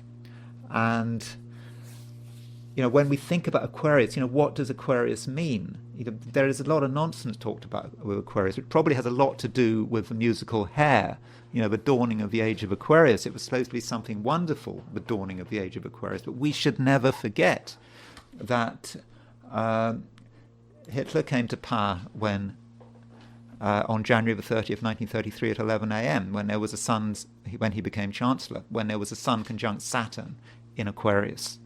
And so it was a very Aquarian organization. Aquarius can be about totalitarianism, fascism. It's about something the new. It was a high-tech organization in a way, Nazi Germany. And there it is. And it wasn't just Nazi Germany. If a couple of months later, on March the 4th, 1933, FDR was in the United States. FD Roosevelt became president, and in those days they inaugurated a president not on January the 20th, but on March the 4th. It was a Saturday, I think, March the 4th, 1933. The New Deal, controlling people, not stealing people's gold, confiscating people's gold. It was illegal to have your own gold. You could have 1 ounce, or you could have it for jewelry, but that is a direct attempt to control people, and that's fitting. You've got Saturn in Aquarius, the opposite sign to Leo, and it's called Leo is ruled by the sun, and Leo has the metal connected with the sun is gold. So there is a connection there, and so with the New Deal, and of course FDR, he was an Aquarius as well. So Aquarius is about controlling people, controlling the economy, but the idea of big government, that the big government can positively make a difference. And so that is something that I think that we need to be very aware of. And if you go back, Pluto, by the way, Pluto went into Aquarius, for example, in 1287. In 1287, and in 1287, what happened was in the Italian Tuscan town of Siena, they passed a law forcing the residents of Siena to lend the Sienese government money. I mean, that's real government trying to take control of people's money, and so that's something that we perhaps should be thinking about, and also with what's going on with FDR, and so we talk about confiscation of gold, but now we're seeing that Trump has won. Trump won the election, and I think that messes up Pluto in Aquarius, because I think that in a way, a Democrat government would have been more in keeping with Pluto in Aquarius. That's like big government, the government being in control, the government controlling what people do. For example, with Bitcoin, a lot of people into Bitcoin were afraid of what Kamala Harris would do. They were thinking about Elizabeth Warren, who hates Bitcoin, and the fact that you've got Gary Gensler, who, head of the SEC. I don't know how long he planned to stay on the Securities and Exchange Commission, but that they might have seen it as a mandate to control people in a financial sense. But then Trump won, and so that's a bit weird. Although I knew that Trump was going to win, it sort of messes with the narrative a bit. And the way I think it might happen is exactly what happened. This is 1933 inauguration. I think Trump will, 4 years, could be like the Roaring Twenties. I'm not saying it is, but it could be about economic expansion. Maybe economic confidence in America. Maybe the first Trump term economically is going to be great, provided we don't have a nuclear war, because Biden has just announced long-range that Ukraine can use American long-range weapons. But assuming we get past that hurdle, it may be that it's all fine until the Jupiter-Saturn opposition at the end of the decade, which might, for example, be halfway through Vance's first administration. I'm not saying Vance is necessarily going to win the next election or even be nominated, but there's a high probability of that. And it may be then that Pluto in Aquarius cuts in. Pluto in Aquarius is not necessarily going to cut in right now. It can cut in. It can cut in early, and it can cut in early. It can cut in late. So we may not see the full power of the state trying to get in people's way, take over things, until 2029, because 2029, I think we've got Jupiter Saturn, we've got 29 to 930 around there. We've got Jupiter Saturn opposition, and that may be when the economy completely collapses. And now people in America want freedom, but they want to be economically free, but when the economy is in complete ruins, that's when people will be calling for control all over again. And so we might see echoes of FDR, but perhaps on steroids, because Pluto will be in Aquarius. And I finally want to finish with the UK. And I think that UK is going to get hammered by Pluto going into Aquarius. It doesn't look good. So my logic here, firstly, of course, one thing is this Jupiter-Saturn conjunction in 2020. Now, I should say, it doesn't matter whether you're in the UK or not in the UK, the Jupiter-Saturn conjunction was at 0 degrees 29 Aquarius. So Pluto is about to go over the Jupiter-Saturn conjunction, very soon. So Pluto going into Aquarius totally brings out the Jupiter-Saturn conjunction. I have my own views about this. I've been quite consistent in thinking that its Jupiter-Saturn conjunction is about the Russian decade, the Russian 20 years. I think it is about an ultimate triumph for Russia, and I said that in 2020 before the Russian. It's on my blog if you want to find it. I wrote an article. That was my opinion. But that aside, it does very much link with the Jupiter-Saturn cycle. But anyway, this is a Jupiter-Saturn conjunction set for London. And you can see that the Jupiter-Saturn conjunction was right on the descendant. And so, this is a time when something is really coming to an end. It's quite a sad chart. Britain is on the wrong side of history from now on, after 2020. And here is the chart for Pluto going into Aquarius for today, set for London. See, Pluto's exactly on the descendant. And I think that this is... this seems to be a sign that the Starmer government is in real trouble. And look, Pluto is on the ascendant. It's not just about the Starmer government being in real trouble. I think that Britain is in real trouble. I think it's almost existential.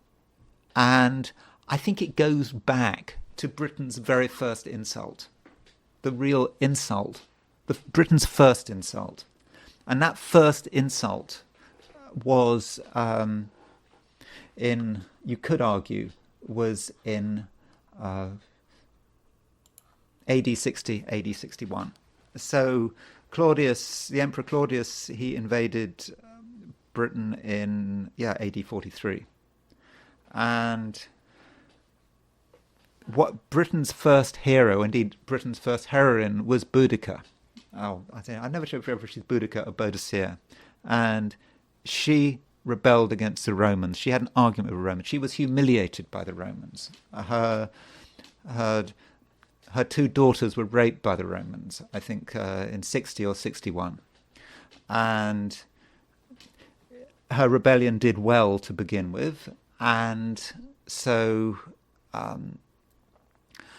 she killed a lot of Roman, I don't know, they were Roman sort of pensioners. But, her tribe, the Iceni, I know it was just a small part of Britain, I think around Essex. But she was successful up to a point, because the main Roman army was busy subduing the Anglesey, I think the Druids in Anglesey. But anyway, she got smashed. But there was that sense of insult and subjugation, but also about rebellion. And so if you look at what was going on AD 60, AD 61, we don't quite know when this happened, but Pluto was was very late Capricorn, very late Aquarius. So in a way, this is the Pluto return right now, over the last year, of Boudica's humiliation and her attempt to fight back. And I kind of think that this is sort of locked into England's chart as well, because England has Venus at 29 Capricorn. So in other words, England's Venus is where Pluto was at the time of Boudica's rebellion and sort of her humiliation, and in the end, well, we don't quite know how she died. Maybe she's committed suicide, poisoned herself. I don't know. We don't know what happened, but somehow it sort of links and resonates, and that Pluto moving from Aquarius, Capricorn to Aquarius in some way is about Britain's humiliation, although this kind of sense it seems to be almost a self-humiliation, which seems to have been, I don't know, it just, I suppose Boris Johnson just getting involved in things he shouldn't have got involved in, just laxness, and then having Keir Starmer, who just wants to just give her, just not resist anything, not standing up for Britain. And that seems to be, he's almost behaving like a sort of comprador Roman. And I like it sort of, I mean, I'm sure there were tribes in Britain who were quite happy to cooperate with the Roman invaders. It was all, perhaps he represented some kind of comprador elite. But I think there is some echo between what is happening now in Britain and what was happening to Boudica in AD 60, AD 61. Or maybe I'm exaggerating. Maybe I'm just overthinking the thing. Anyway, I've got more to say on Pluto in Aquarius, but I think I've run out of time. So anyway, thank you very much for watching this video. If you did enjoy this video, I would be very grateful if you were to like it. If you're not subscribed, I'd be super grateful if you were to subscribe. And if you want to buy me a coffee, there is a link in the description. So thanks again for watching, and I will talk to you again tomorrow.